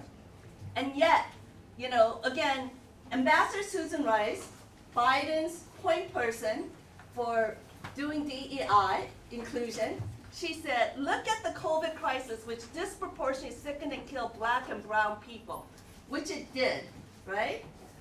Who are the frontline workers, the essential workers. But this is partial truth. Where is the love for Asians? I have a lot more data to show, especially, you know, for medicine, medical field, Asians, the nurses, right? Doctors, etc. So again, the omission of AAPI hurts our community. Next slide. And so I want to say representation matters, but for representation and these kind of convenings, it requires money. And soon after George Floyd, Chase committed $30 billion for a racial equity commitment. It was money, it was $30 billion, right? Let's go to the next slide. Whether it was for small business, for charitable contribution, for home ownership, community development, blah, blah, blah. But you know what? It's very small, but it says for Latino, black, leaves out the Asians, okay? Let's go to the next slide. Again, I think platform, visibility really matters, right? Money, mentorship matters. If you think about Susan Boyle, right? She showed up, she didn't look the part, everyone dissed her, but when she actually opened her mouth and sang, her gift was visible, recognizable, right? And literally there was no DEI needed. The judge, the panel, everyone admired her and she became a global star. She had the same gift before and after, but the difference was the platform and the mentorship. She looked a lot more pretty after. You know? So again, for us as Asian Americans, AANHPI, we need that same kind of platform for visibility. We've been there in the fight, but you know what? History cuts us out of the photos and also the microphone, et cetera, et cetera. next slide. And that's why one of the things that we have done, we advocate for 3 years. There's a countywide youth at work partner internship program, in which 14 through 24 could get paid with 700 jobs. Asian community population is 17%, but the participation rate of Asians in that program only 3%. So we were able to advocate here, Supervisor Elise, and within a week, 2 weeks of the press conference, over like 600 Asian youth signed up. This is available to all of you guys. You could be a placement site. If you have youth, whoever, contact us and we'll help you. Let's go to the next slide. Next slide. You know what? This is actually the most crucial piece, but because of the interest of time, I'm just gonna plant a seed. Please contact us. I truly believe some of the big focus on Asians being identified as racist came out of the narrative out of the LA riots that depicted the Korean store owners, but eventually it went to all Asian store owners as being racist and profiteering on the backs of the black and brown community and targeting their communities. But it is a whole different truth and reality. Unfortunately, during the riot period with the Rodney King, they showed the Rodney King killing and Korean store owners Sun Jae-do with Latasha Harlins, a 13-year-old African-American girl that got killed. She should not have ever been killed. They showed those two over and over again. And if I was a member of the black community, I'd be pissed. I'd be really pissed. And unfortunately, what they didn't show was that there were 25 Korean store owners that got killed by their customers. It is the second most dangerous job of being killed while working, okay? And there's a lot more other realities as well. But again, please contact me. This is really essential that we address this racist narrative that picks us as evil. And when you do violence and evil, you're the hero. And that's what we've become in many ways. We've been demonized. Not just the store owners, not just whatever, but every one of us. Let's go on next. And so I do want to say the hard truth, but done in love, but eye-opening, right? Eye-opening, opens eyes, open hearts. And that led to a connection with Latasha Harlins, the 13-year-old that was killed.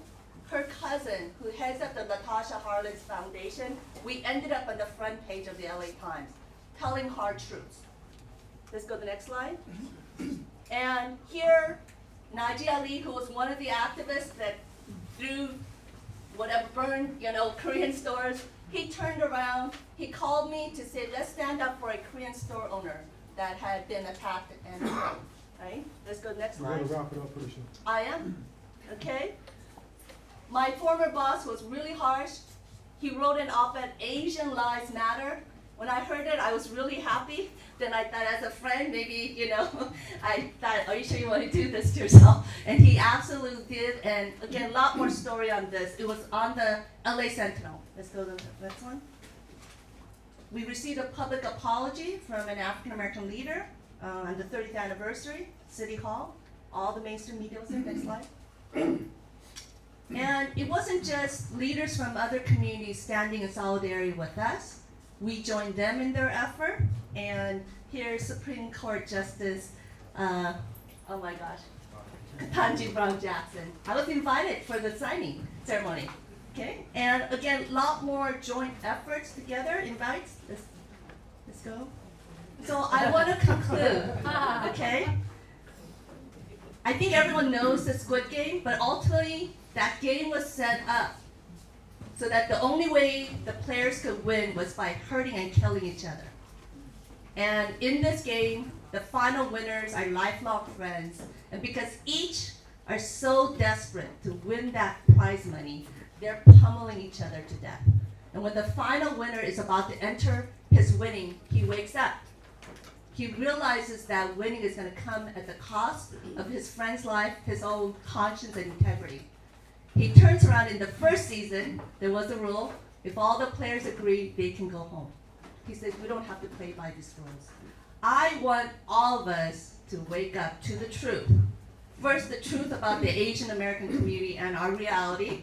I want all of us to be an advocate, but also to really stand in solidarity, that we have been pitted against one another, and let's stand for truth. Finally, next slide, please. That's it. We have a lot of resources. Thank you so much.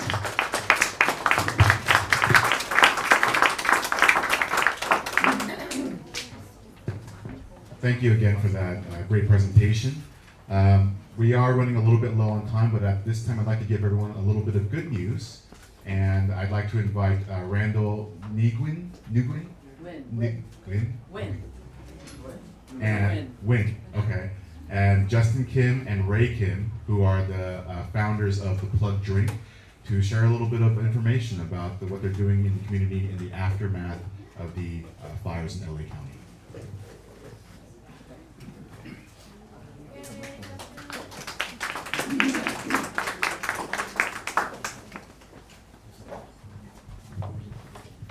Hi everyone, I'm Ray Kim. This is my younger brother Justin.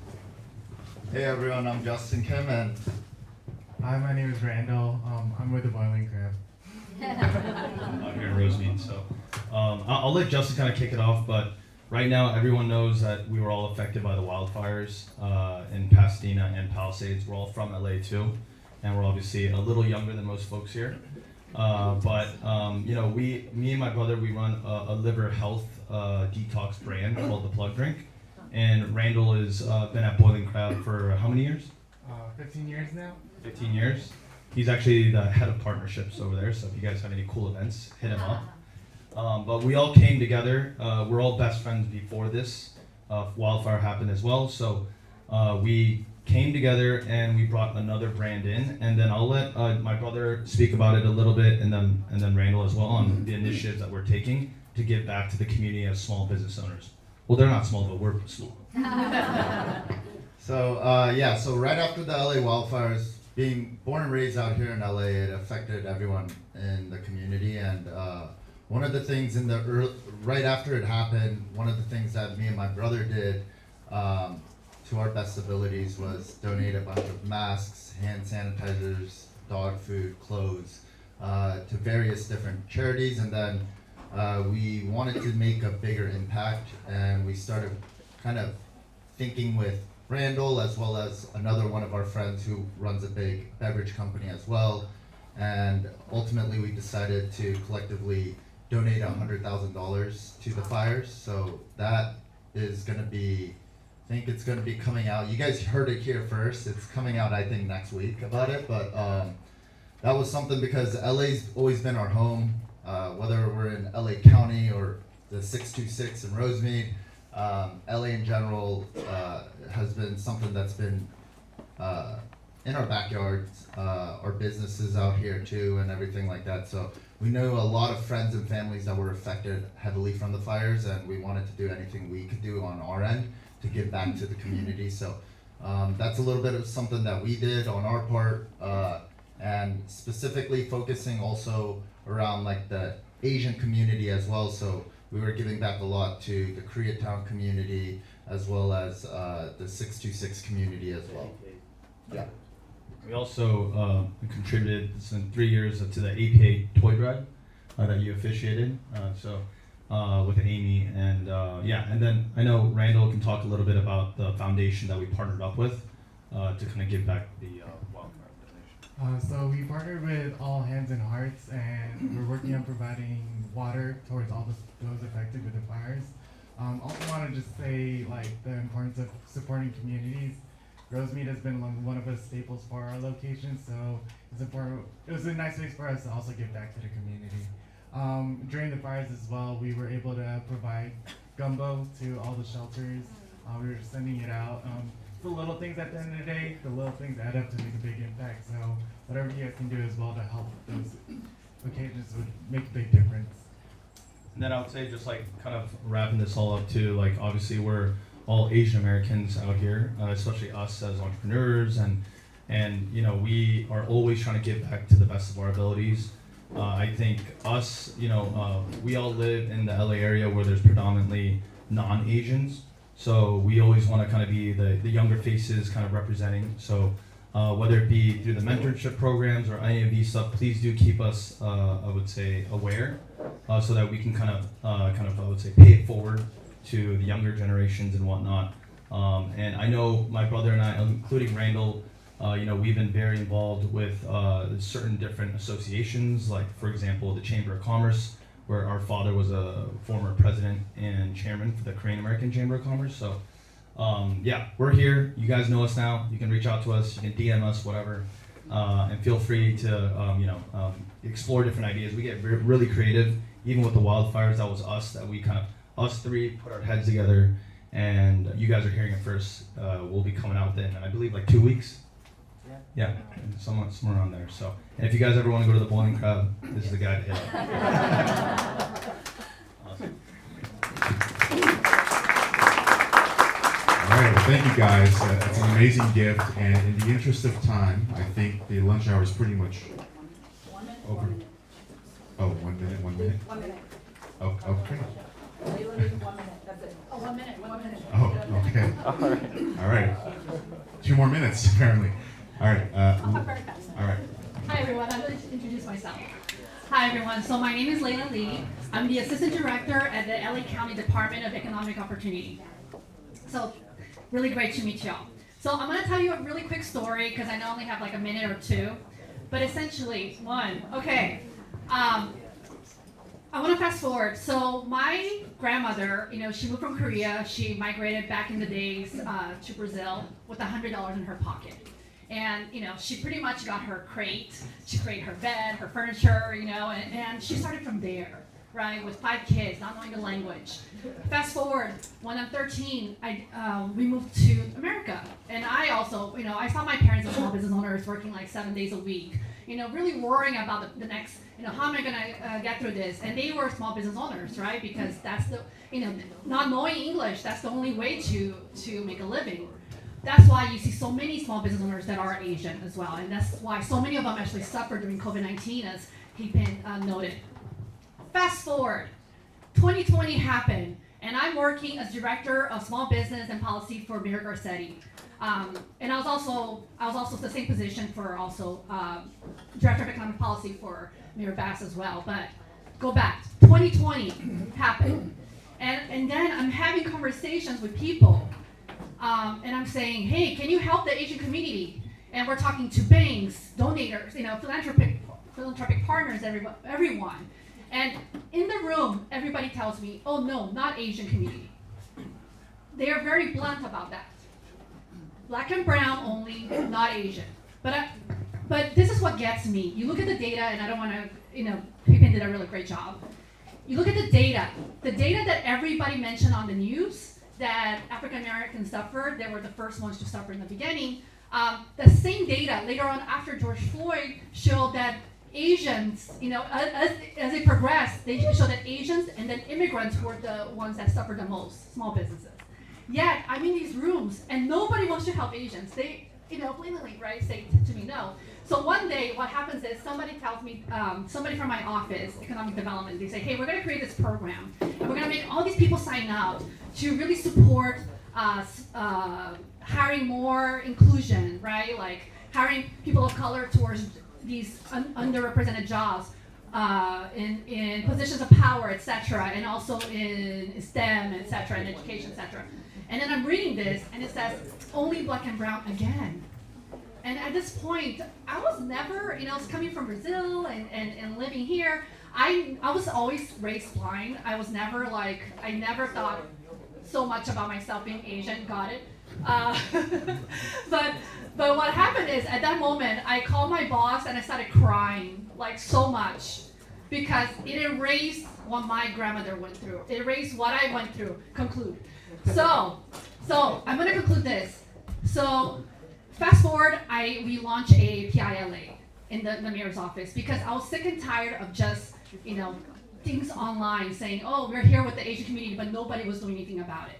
What we did is come together and started advocating for the Asian community. So as the last week, oh, by the way, our department, you should really go to our website. We have so many grants coming out. We're giving away, we're 20 million in wildfire response. Oh, Department of Economic Opportunity, LA County, opportunity.lacounty.gov. But set that aside. With APILA, what we created, we have also an event that we do every year, Smorgasburg. It's going to be May 18, where we bring small businesses together in the API community to support them. And all of these matters. And my last thing that I'll say, because I know I'm way over time now, is what's really important. My message here is the squeaky. Having worked in government for so long now, the squeaky wheel gets the oil. Don't stay quiet, because if you don't represent us, if you don't say that that you're going through a tough time, if you don't say that you're feeling misrepresented, nobody will care. And I myself, I try all I can in my line of job to make sure that we're inclusive of every community, but I cannot do it alone, and it has to be all of us together, advocating for ourselves and telling your stories. Thank you so much. So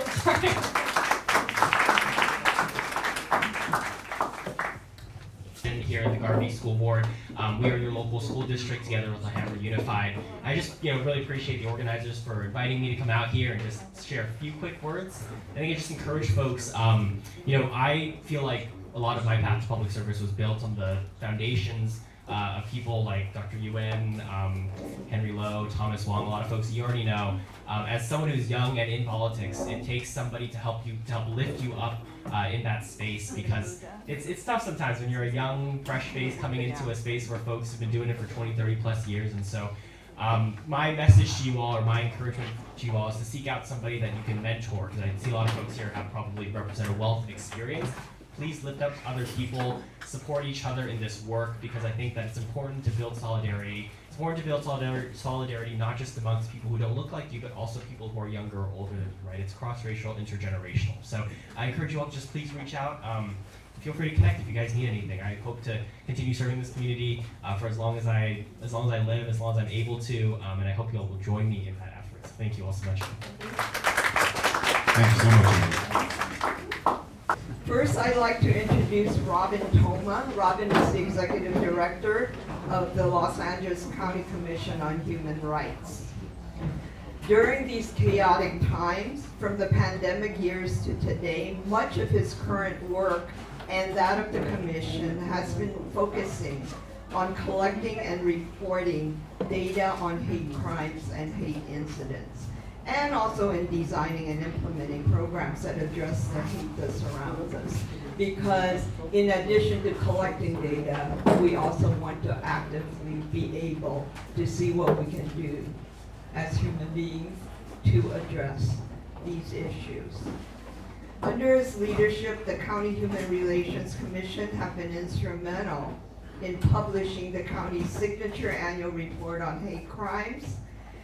And I'm hoping Robin will also talk a little bit later about the soon-to-be published hate incidents report that will be premiering this year. Currently, much of Robin's time and efforts are invested in hate violence prevention, community partnerships, and training of peacemakers countywide. One such partner is with the Asian American Advancing Justice, Southern California, led by CEO Connie Chung-Jo.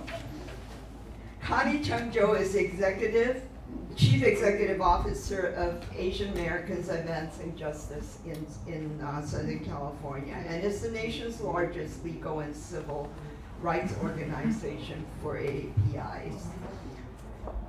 Prior to joining SoCal, Connie served as the Executive Director of the Korean American Family Services and provided much of the culturally and linguistic responsive services to immigrant families, and participating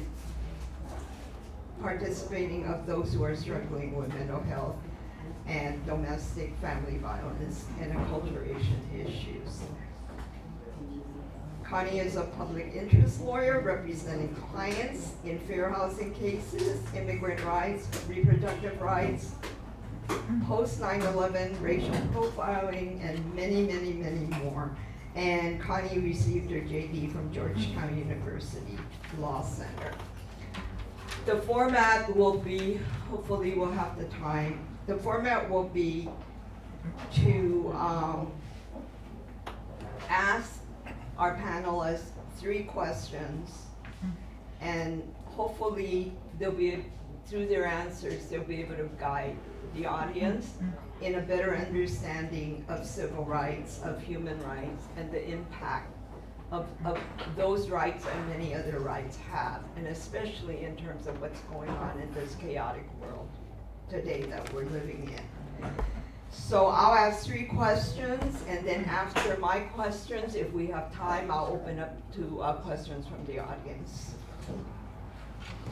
So the first question is, as longtime activists and leaders in efforts to combat hate, how do the 2 of you see differences in how that hate against AA and HPIs of today were manifested, if there's any difference in the past? Connie, do you want to start? Sure, thank you, Gay. Thank you, everyone. So I think when we think about how anti-Asian hate and how we're combating hate today against our communities, so I joined Advancing Justice in August 2020 at the height of the pandemic. And when I joined, I was feeling very inspired by the work the organization was doing because we were seeing the rise in anti-Asian hate. Certainly those of us who remember those early days of the pandemic where we were hearing these words like, oh, this is the Kung flu, this is the China virus, this is the Wuhan virus. And we started to see our community be scapegoated. But what was frustrating was it felt like in our Asian communities, we knew we were being attacked, we knew we were being targeted, and there was a lot of fear. But it wasn't really getting the awareness in larger mainstream media. You didn't hear about it in the LA Times or CNN or New York Times. My non-Asian friends weren't talking about it at all, right? And this was also during the height of, we had the murder of George Floyd and the Black Lives Matter movement. So there was a lot of talk about race and racism in this country, but it felt like there wasn't a strong awareness. I think that changed by the end of 2020, and certainly by the beginning of 2021.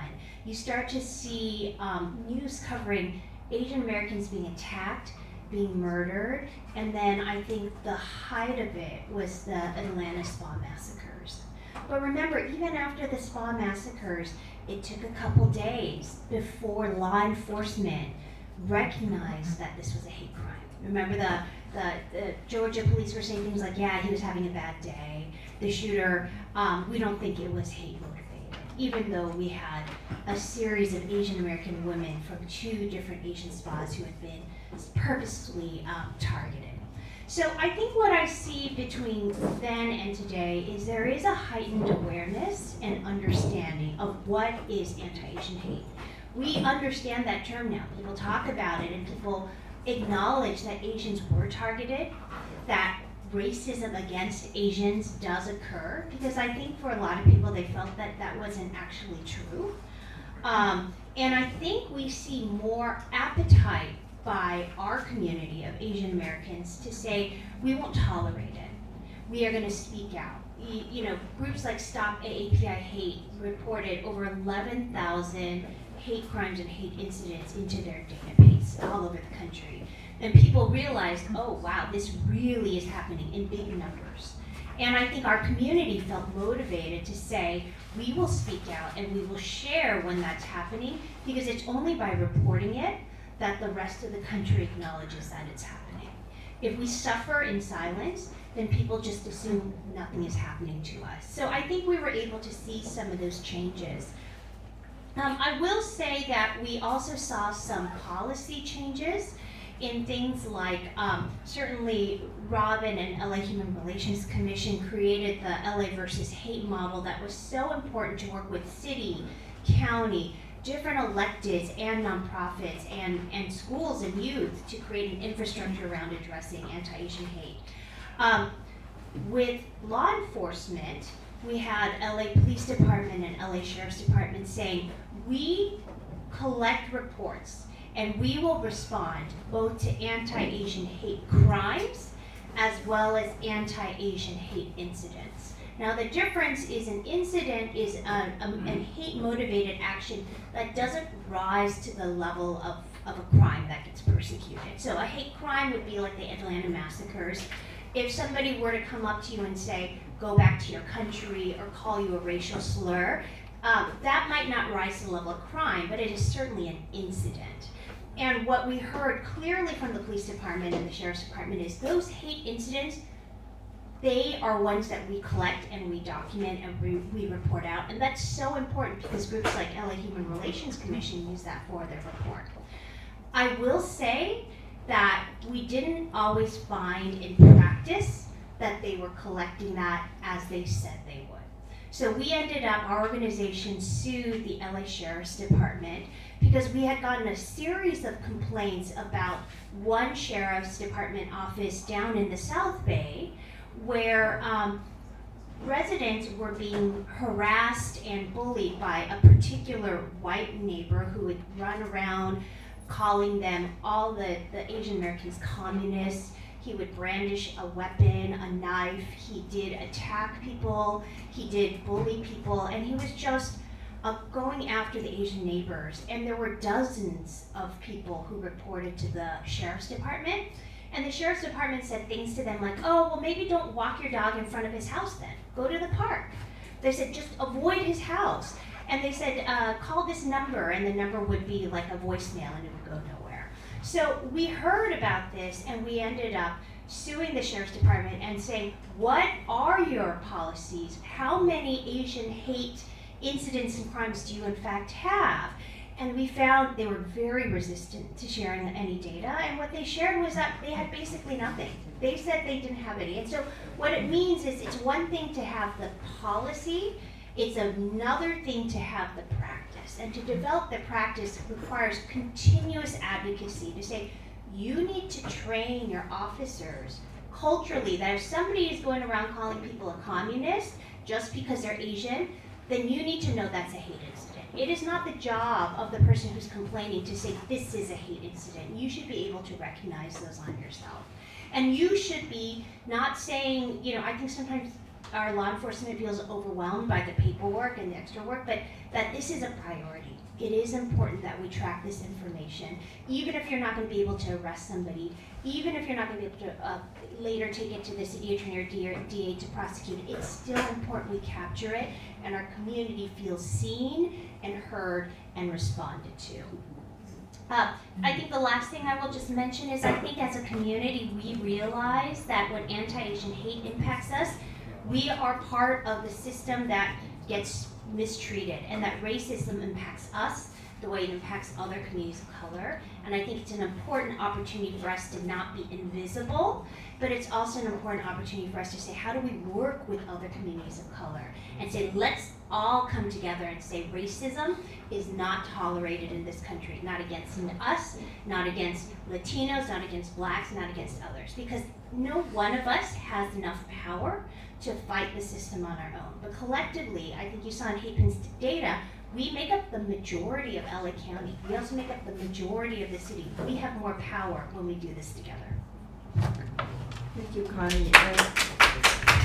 And Robin, along those same lines, but maybe sharing some of the concrete things that you've been doing in the past and currently within the Human Relations Commission. Of course, and just let me start by thanking all of you for being here and sticking around after lunch and not going to the other. And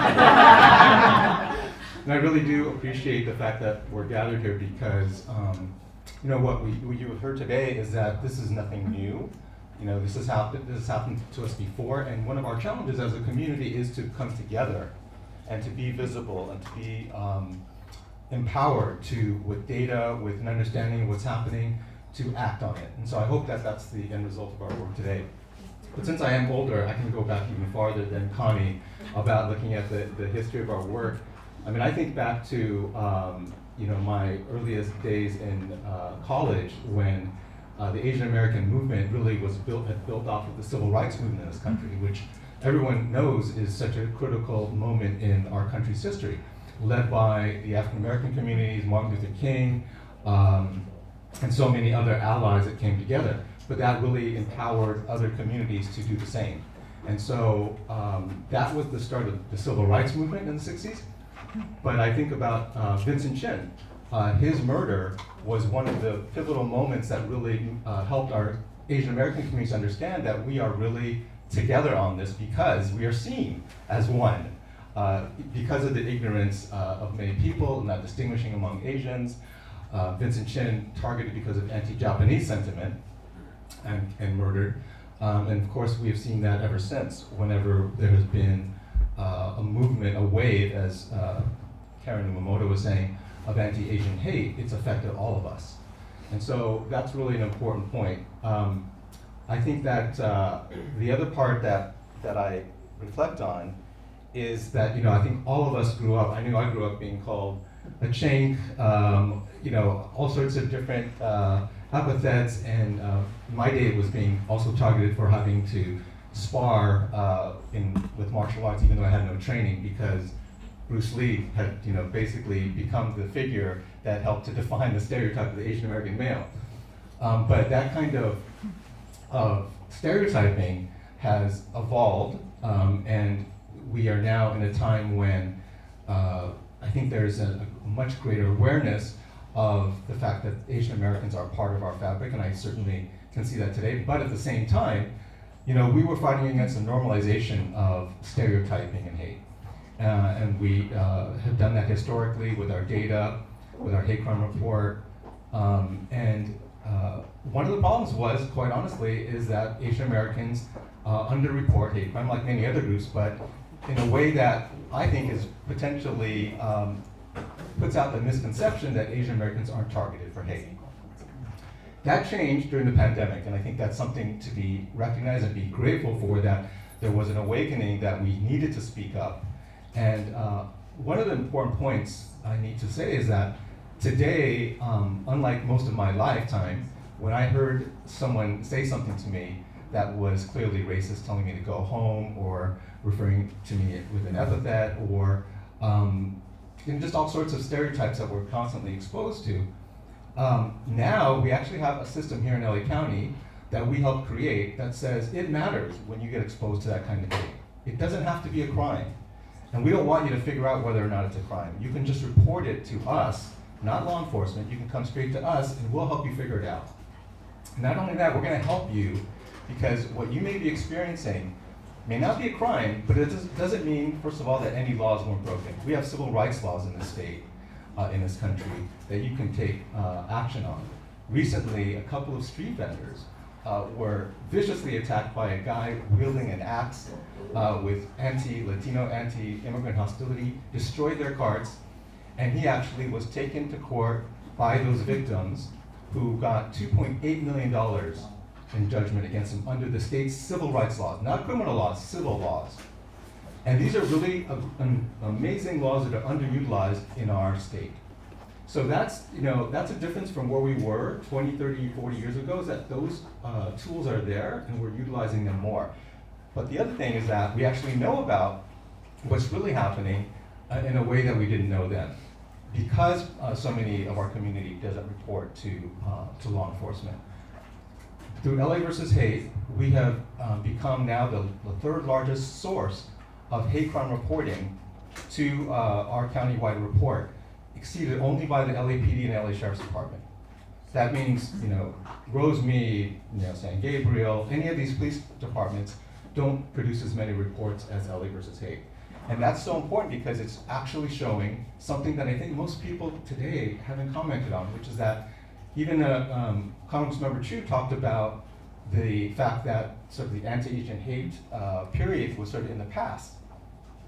Part of that's because the data today that's being used by, for example, the State Attorney General is based solely on law enforcement reports.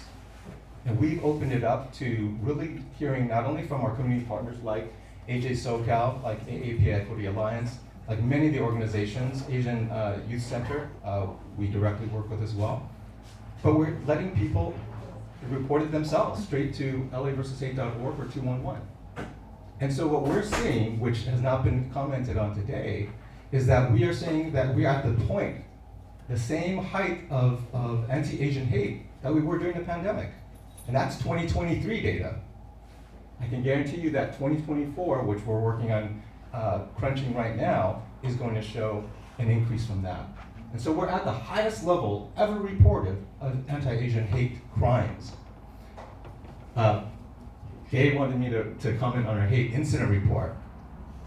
So along the same lines, we want to help people understand that it matters, even if it's not a crime, it matters when you are being harassed or targeted for abuse or hostility or discrimination of any kind because you're Asian. And that is going to come out through this report where we are highlighting the hate incident reports, which you can imagine are way more numerous, right? They should be way more numerous than what actually we get in hate crimes, because that's a higher level of requirement, requiring that you have engaged in some kind of criminal act or violence. But that data tells us that we are in a time of dangerous normalization of hate. We started out this in 2018 wanting to really make sure that we were stopping the normalization of hate that we are seeing happening in our numbers. And what we're seeing now is the continuation of that. And we're reaching a point at which we need to recognize that this is a moment to stand up and stop the normalization of it, or it's going to continue, and at a much more rapid pace than it has in the past.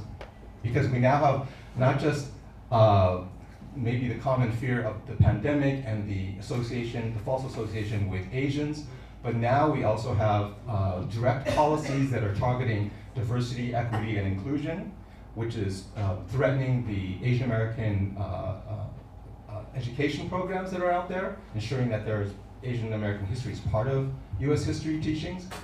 We are experiencing the kind of attacks that I think are really leveled at all of the progress that we've made in ensuring that our history that is taught in classrooms and the recognition of the inequities that was presented during the lunchtime slides, that all of that is now going to be suppressed, so that people are not going to want to talk about nor act on those inequities that we know and we see every day.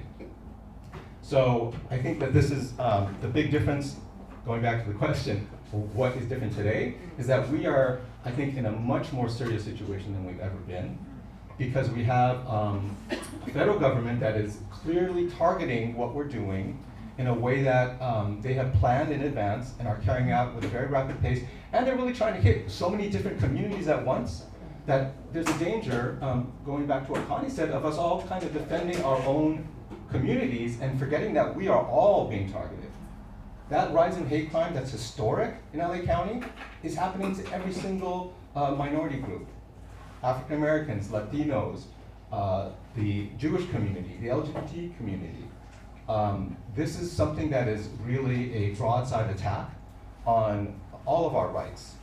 And so I think this is the moment that we have to recognize that we need to come together in a way that we've never had to before, and truly band together in fighting against the pushback and the elimination of the programs and the funding, the resources that we're moving us towards a more tolerant, a more inclusive, a more equitable society. Thank you, Robin. And I want to add something here too, and that is for those of you who are actively engaging your elected officials, your city elected officials especially, we need to collect that data.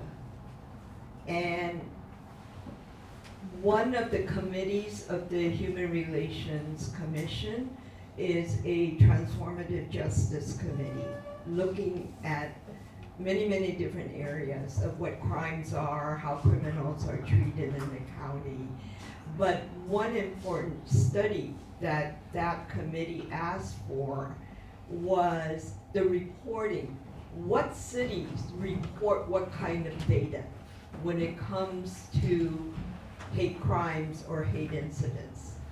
And we're finding that what LAPD collects and what South Pasadena collects and what Arcadia collects is vastly different.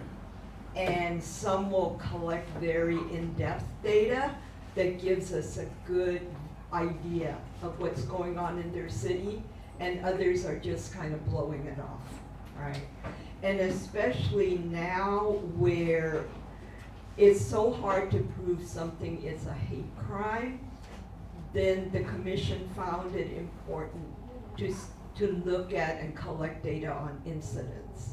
And so that's something you can also push for your individual cities so that we all can be informed of what's going on out there in terms of anti-Asian hate and all hate in general, right? So, thank you. My next question to our two panelists is that we've been talking about civil rights and human rights and different types of rights, you know, during this workshop. How do they fit together? And how do, you know, and I know especially Robin has really done some pioneering work now within the Human Relations Commission in that we're now looking at how human rights undergird what we're talking about human relations. So Robin, I'm going to start with you and then we'll move to Connie. So in this country, civil rights has been really the framework that has been where we have fought for our rights.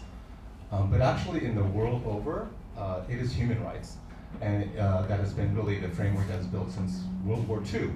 After the horrors of World War II, the hundreds of millions of people who were slaughtered by you know, the conflict and the level of military violence that was carried out on not only military but civilian populations, and some of it clearly targeted racially and by religion and ethnicity. The Holocaust, the internment of Japanese Americans, so many other, obviously hatred based on the nation that you come from, right? And so it was actually the United States, Eleanor Roosevelt, the first lady at the time, who led in the drafting of what's called the Universal Declaration on Human Rights. That document is actually what unites all of the human beings of this on this planet together in not only addressing civil rights, which is a part of it, but it goes well beyond that. It goes on to address the fact that some of the basic needs that we have as human beings must be addressed through these rights, such as personal safety and security, the right to life, such as a right to health care, something that is not a right under the US Constitution. The right to an education, also not considered a fundamental right under our Constitution. There's so many different rights that all of us would consider to be basic, and that if it was denied to somebody because of their race, ethnicity, or for any reason, that it would be a violation of their basic rights. Certainly housing and food, those things, are not considered civil rights under the US Constitution. So the idea of human rights really is a principle that unites the entire world. And the United States is kind of an outlier in refusing to sign on to all of the core human rights treaties that all of our allies in the democratic countries of the world have signed on to. I've actually had the very strange experience of being part of the United States government's delegation under Obama in Geneva at the United Nations Human Rights Council, and the different countries are commenting on their recommendations to the United States on our human rights record. And one of them, that was coming from France and Germany, was saying, well, we would really appreciate it if the United States would sign on to the core human rights treaties that the rest of the world has signed on to. We haven't signed on to the Convention to Eliminate Discrimination Against Women.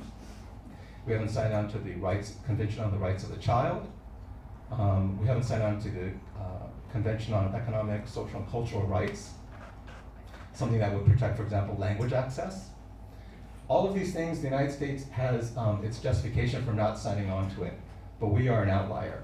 What we're doing is, we're saying we're not going to expect the federal government to sign on to those things. We're going to directly adopt those things here on the local level. So LA County went ahead and adopted CEDAW, the Convention to Eliminate Discrimination Against Women, and we began implementing it on that level. And I think that is the one of the paths we're taking to ensure that we don't await the federal government's action, and that we immediately take action on a local level to not only address the severe human rights violations that hate crimes represent, but all of the things that really connect to that in terms of the inequities, right, for basic human needs that occur to so many of our community members. So if you can think of that as civil rights being that historic piece of the United States history and still very relevant, but then expand that to the greater notion of human rights, that's really what we're concerned about, because we know without human rights, positive human relations are only superficial. Because you can't have true peace among people if there's, some people are treated with such different standards and such different access to power and resources than others. So that's my little spiel on the difference. So Connie, much of your work also has been devoted to that list of what Robin just rattled off in terms of what's our civil and human rights. Your work with women's rights, your work with family, your work with language access. So can you speak to that? Yeah, I mean, I think it's a wonderful question because it's forcing us to think a little bit more broadly. When we think about anti-Asian hate, I think a lot of people focus on racism and think of it as just that. Right now, when you think about what's happening with the attacks on immigrants and immigration, we have to think about how that affects us as Asian Americans. In this country, Asian Americans are 57% foreign born. That means most of us are either ourselves immigrants or we come from a family of immigrants. You cannot get away from immigration if you are an Asian American. And so I think it's really important to think about what's happening right now with a lot of the federal policies and the practice that are affecting immigrants. And I think people try to think, oh, that only affects a certain type of immigrant. It's not me. That is not true. What is happening right now for many reasons affects all Asian Americans and so many immigrants. First, we do know there's an active attack against those who do not have immigration status. And there are members of our community that include. Here in San Gabriel Valley, there's a very large Chinese migrant community that has sought asylum in this country. And those folks are very much at risk and vulnerable. We have a Burmese refugee community here in the San Gabriel Valley. They are at risk. Southeast Asians are very much at risk. What happens is ICE is doing targeted detention, so they're going to homes or businesses looking for certain people, but they do something that's called collateral detention. If they happen to be at a location and there are other immigrants there and they feel like, I think that person I want to pick up too, they will.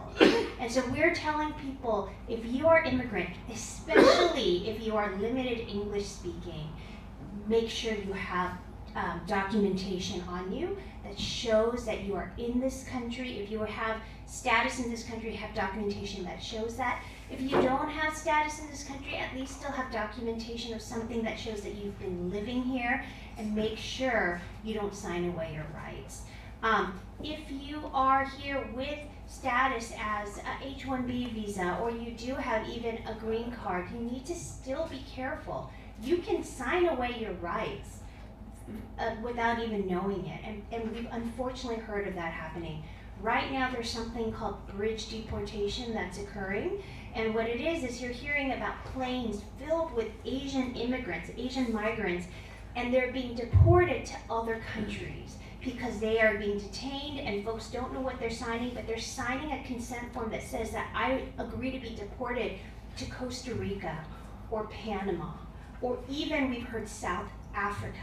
Can you imagine being a Chinese immigrant or Vietnamese immigrant and being deported to Panama? What's happening to you there, right? So this is where I think that civil rights, and then we get into that international human rights where some of it is overlapping, because your protections and your vulnerabilities are so high there. One of the cases that we're seeing a lot of is new Asian migrants who've been in this country for a couple years, often coming in through the southern border, and settling in Los Angeles County, a lot in San Gabriel Valley, because they feel so vulnerable that they are really easily exploited. So we have a case that we, against a company called eGreen, where we saw Chinese migrants who were limited English speaking, who were being transported between the Inland Empire, I think they were in San Bernardino at warehouses there, and in Georgia, and New Jersey, and they were being forced to work in these different places, being taken either not paid or not paid adequately, terrible working conditions, and we ended up having a joint lawsuit with partners in the South and in the East Coast to address this and to get them back wages. But the clients that we're working with, some of them are in the middle of their asylum proceedings and they're scared to speak out. They're scared about what's going to happen to them. And so we're seeing a lot of Asian immigrants being driven, and not just the ones who with the asylum or undocumented, even folks with green cards and visas who are really vulnerable right now. And I think we have to think about what's happening with immigration as not just somebody else's problem, but that it is our Asian American problem, because we are, as a racial group, have the highest majority of percentage of immigrants of any racial group in this country. We are the fastest immigrant group in this country. By 2060, there will be more Asian immigrants in this country than Latino immigrants in this country. So we need to think about this for us as well. Yeah, I'll stop there. Thank you. And the final question is, as we admire you two as community leaders, we'd like you also then to tell us in the audience how we ordinary people can also help in this effort. Because I think that Mayor Vinh Ngo in the past workshop mentioned that we need unity and we need collaboration, cooperation. We need to coalesce.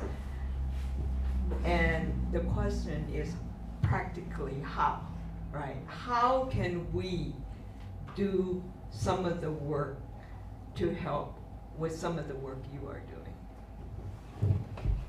Well, I'm so glad that you're asking that question, because I think one of the things that we've heard today is the criticality of us coming together, not just as an Asian community, but really uniting with other affected communities.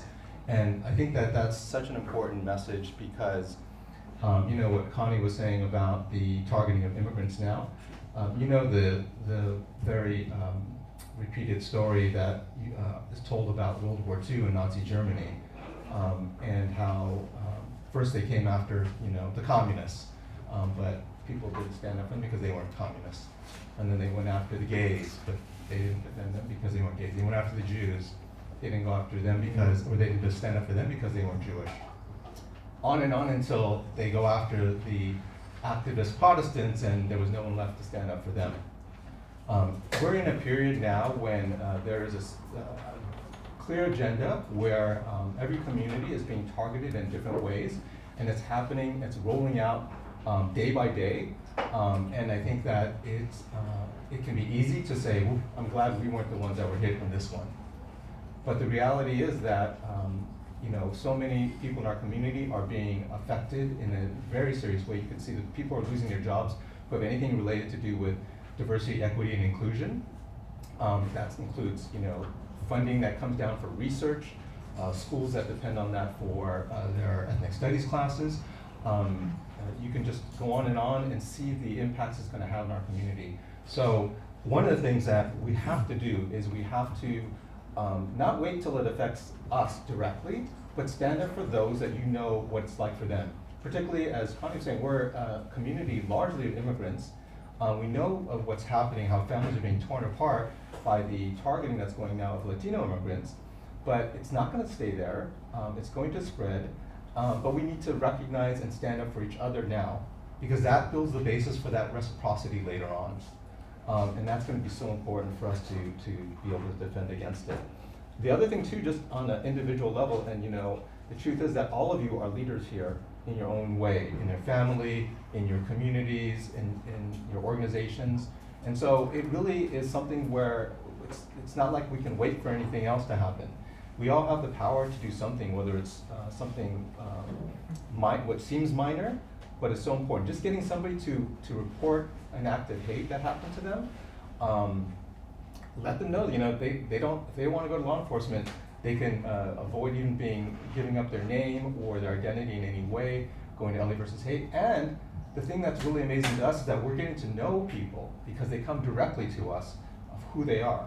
If they go to law enforcement, they are, you cannot reach the victim that way because they're protected under state laws from sharing their information. And we have to depend on law enforcement to reach out to them. But this way, we are connecting to so many people who have directly been affected by hate. And the truth is that they are some of the most powerful voices against hate. Those are the kind of voices that are going to make people listen. They're going to make legislators think that maybe we ought to keep the funding going despite maybe the misperception that it's not as bad as it was during the pandemic. All of that needs to happen for us to really ensure that we can continue to fight and unite to end hate. The last thing I want to say is that there's a lot of these posters that we brought that are in the back there in the lab, and I really hope that you'll take one and display it. One of the things that we're doing to really engage communities to stand up is that we know LA County is so vast. We're not going to get everyone all at the same time to start to display signs, start to get trained on anti-hate bystander training, to know their rights, hand out these pink cards, or to hand out these blue cards, which are about how to report hate and get help for any act of hate you experience. But we're going to do targeting based on those zip codes that have experienced the highest levels of hate crimes and hate incidents. So that includes Chinatown, it includes Koreatown, it includes many communities that we know about. We also want to make sure that cities who just want to take a proactive stand and not wait till they become a leader in hate crimes and hate incidents in their particular zip codes to take it up and create cities that are safe from hate and to send out the message that they are inclusive and diverse. We need to be proactive. We can't wait till the numbers tick up in your neighborhood. So we really do invite you. We're going to be rolling out this campaign called Signs of Solidarity, building on our past Summer of Solidarity program. But the Signs of Solidarity is a way of making visible our unity against hate. And we know that that will make people who are targeting people think twice before they come after anyone in our community. Thank you.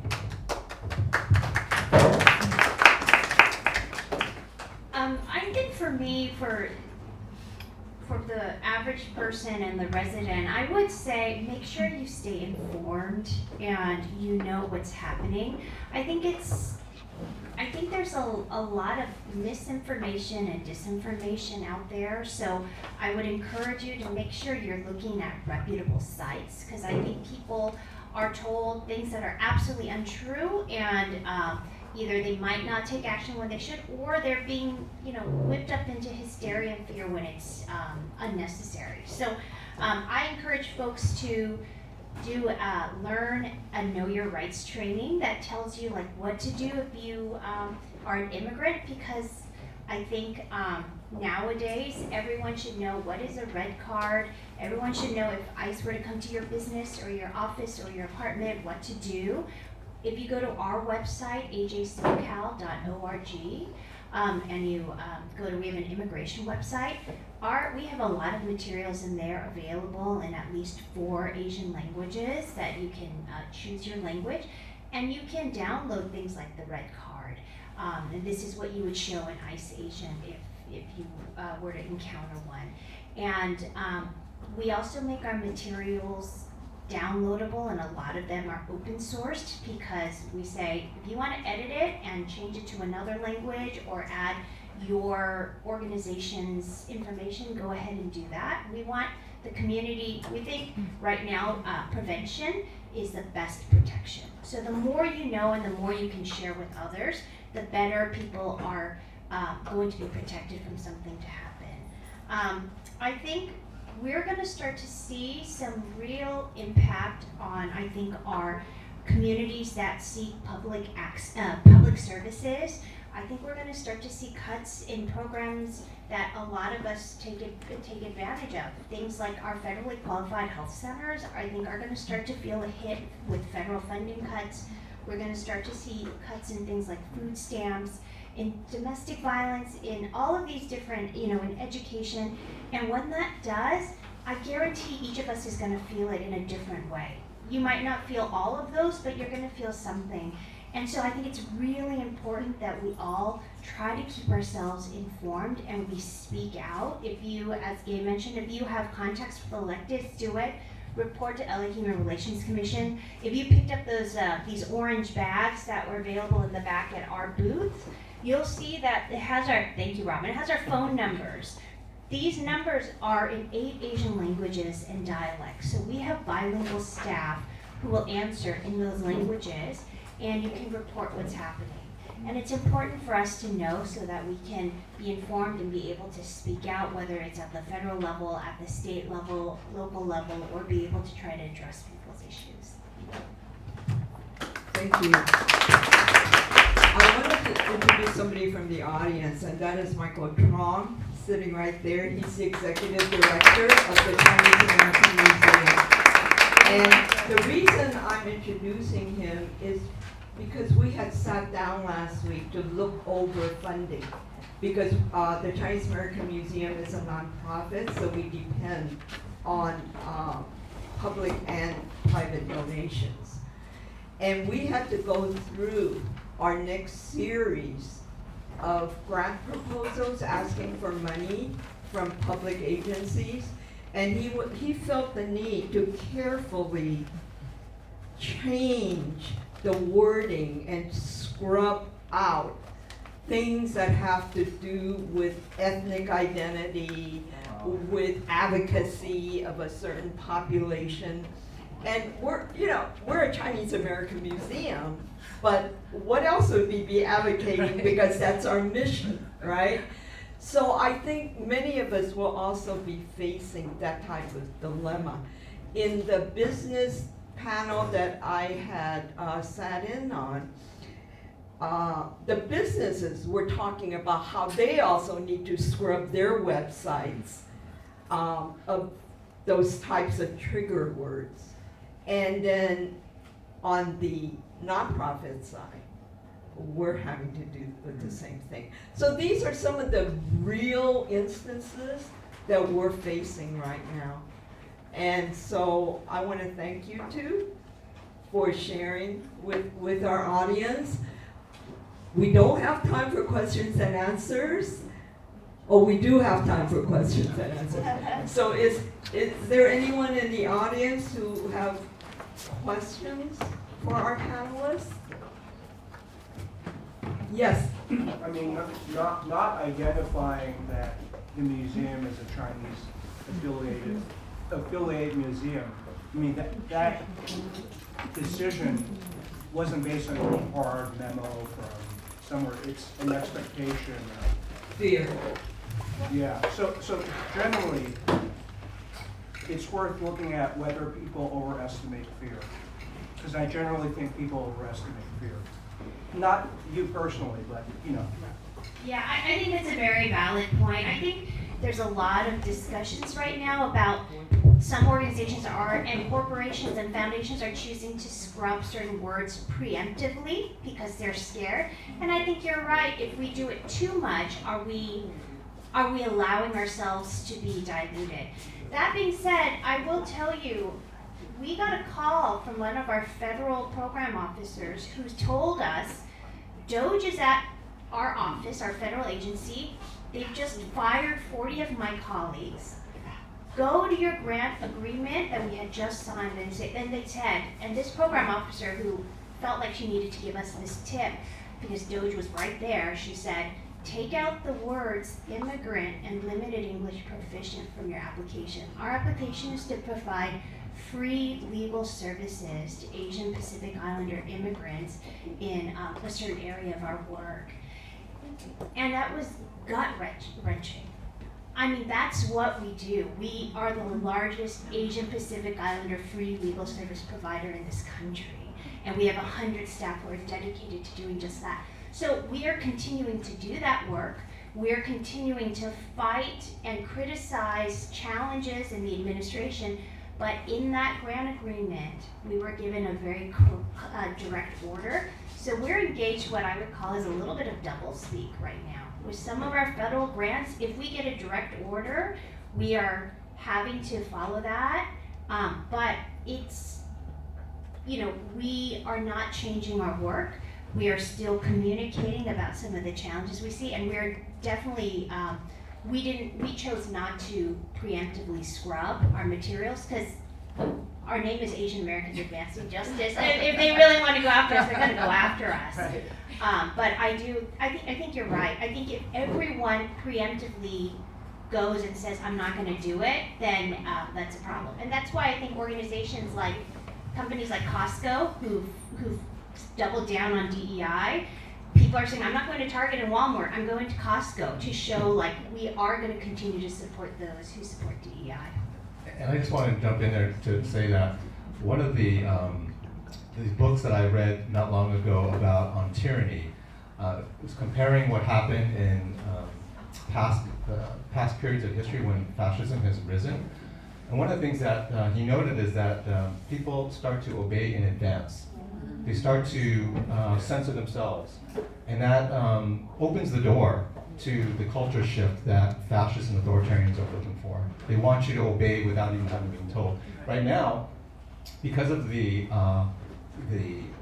open and quite well publicized target of undocumented immigrants, it's also clear that it's not going to stop there, and that's not really who they're limited to. You've probably heard the news that they're arresting people who are legal residents because of them speaking out against the government. Yeah.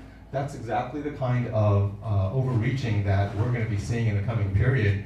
And so it really does mean that we need to not allow ourselves to be cowed by the fear of potential attacks, but to not do something that we know is the right thing to do. I want to transfer it over to the being in your neighborhood and standing up against any hate that happens. People might say, I don't want to be the first one to put up a sign against hate in my neighborhood because that hate crime that happened here recently, maybe they'll come after me. But you know, if everyone puts up that sign, it makes it very difficult for them to target anyone, right? We have strength and unity in numbers, but you have to sometimes be the courageous one to be the first one to do it and to organize others to do it. So that's what we really hope that leaders will do in this period. They're going to stand up when it's risky to put yourself out there, but show that it's safe to do so if we all do it and all move together. Mayor? Concerning what Connie mentioned earlier, that a lot of sheriffs in different cities underreporting the hate crime issue. I also suggest that, some of your, I also suggest that, hello? I also just,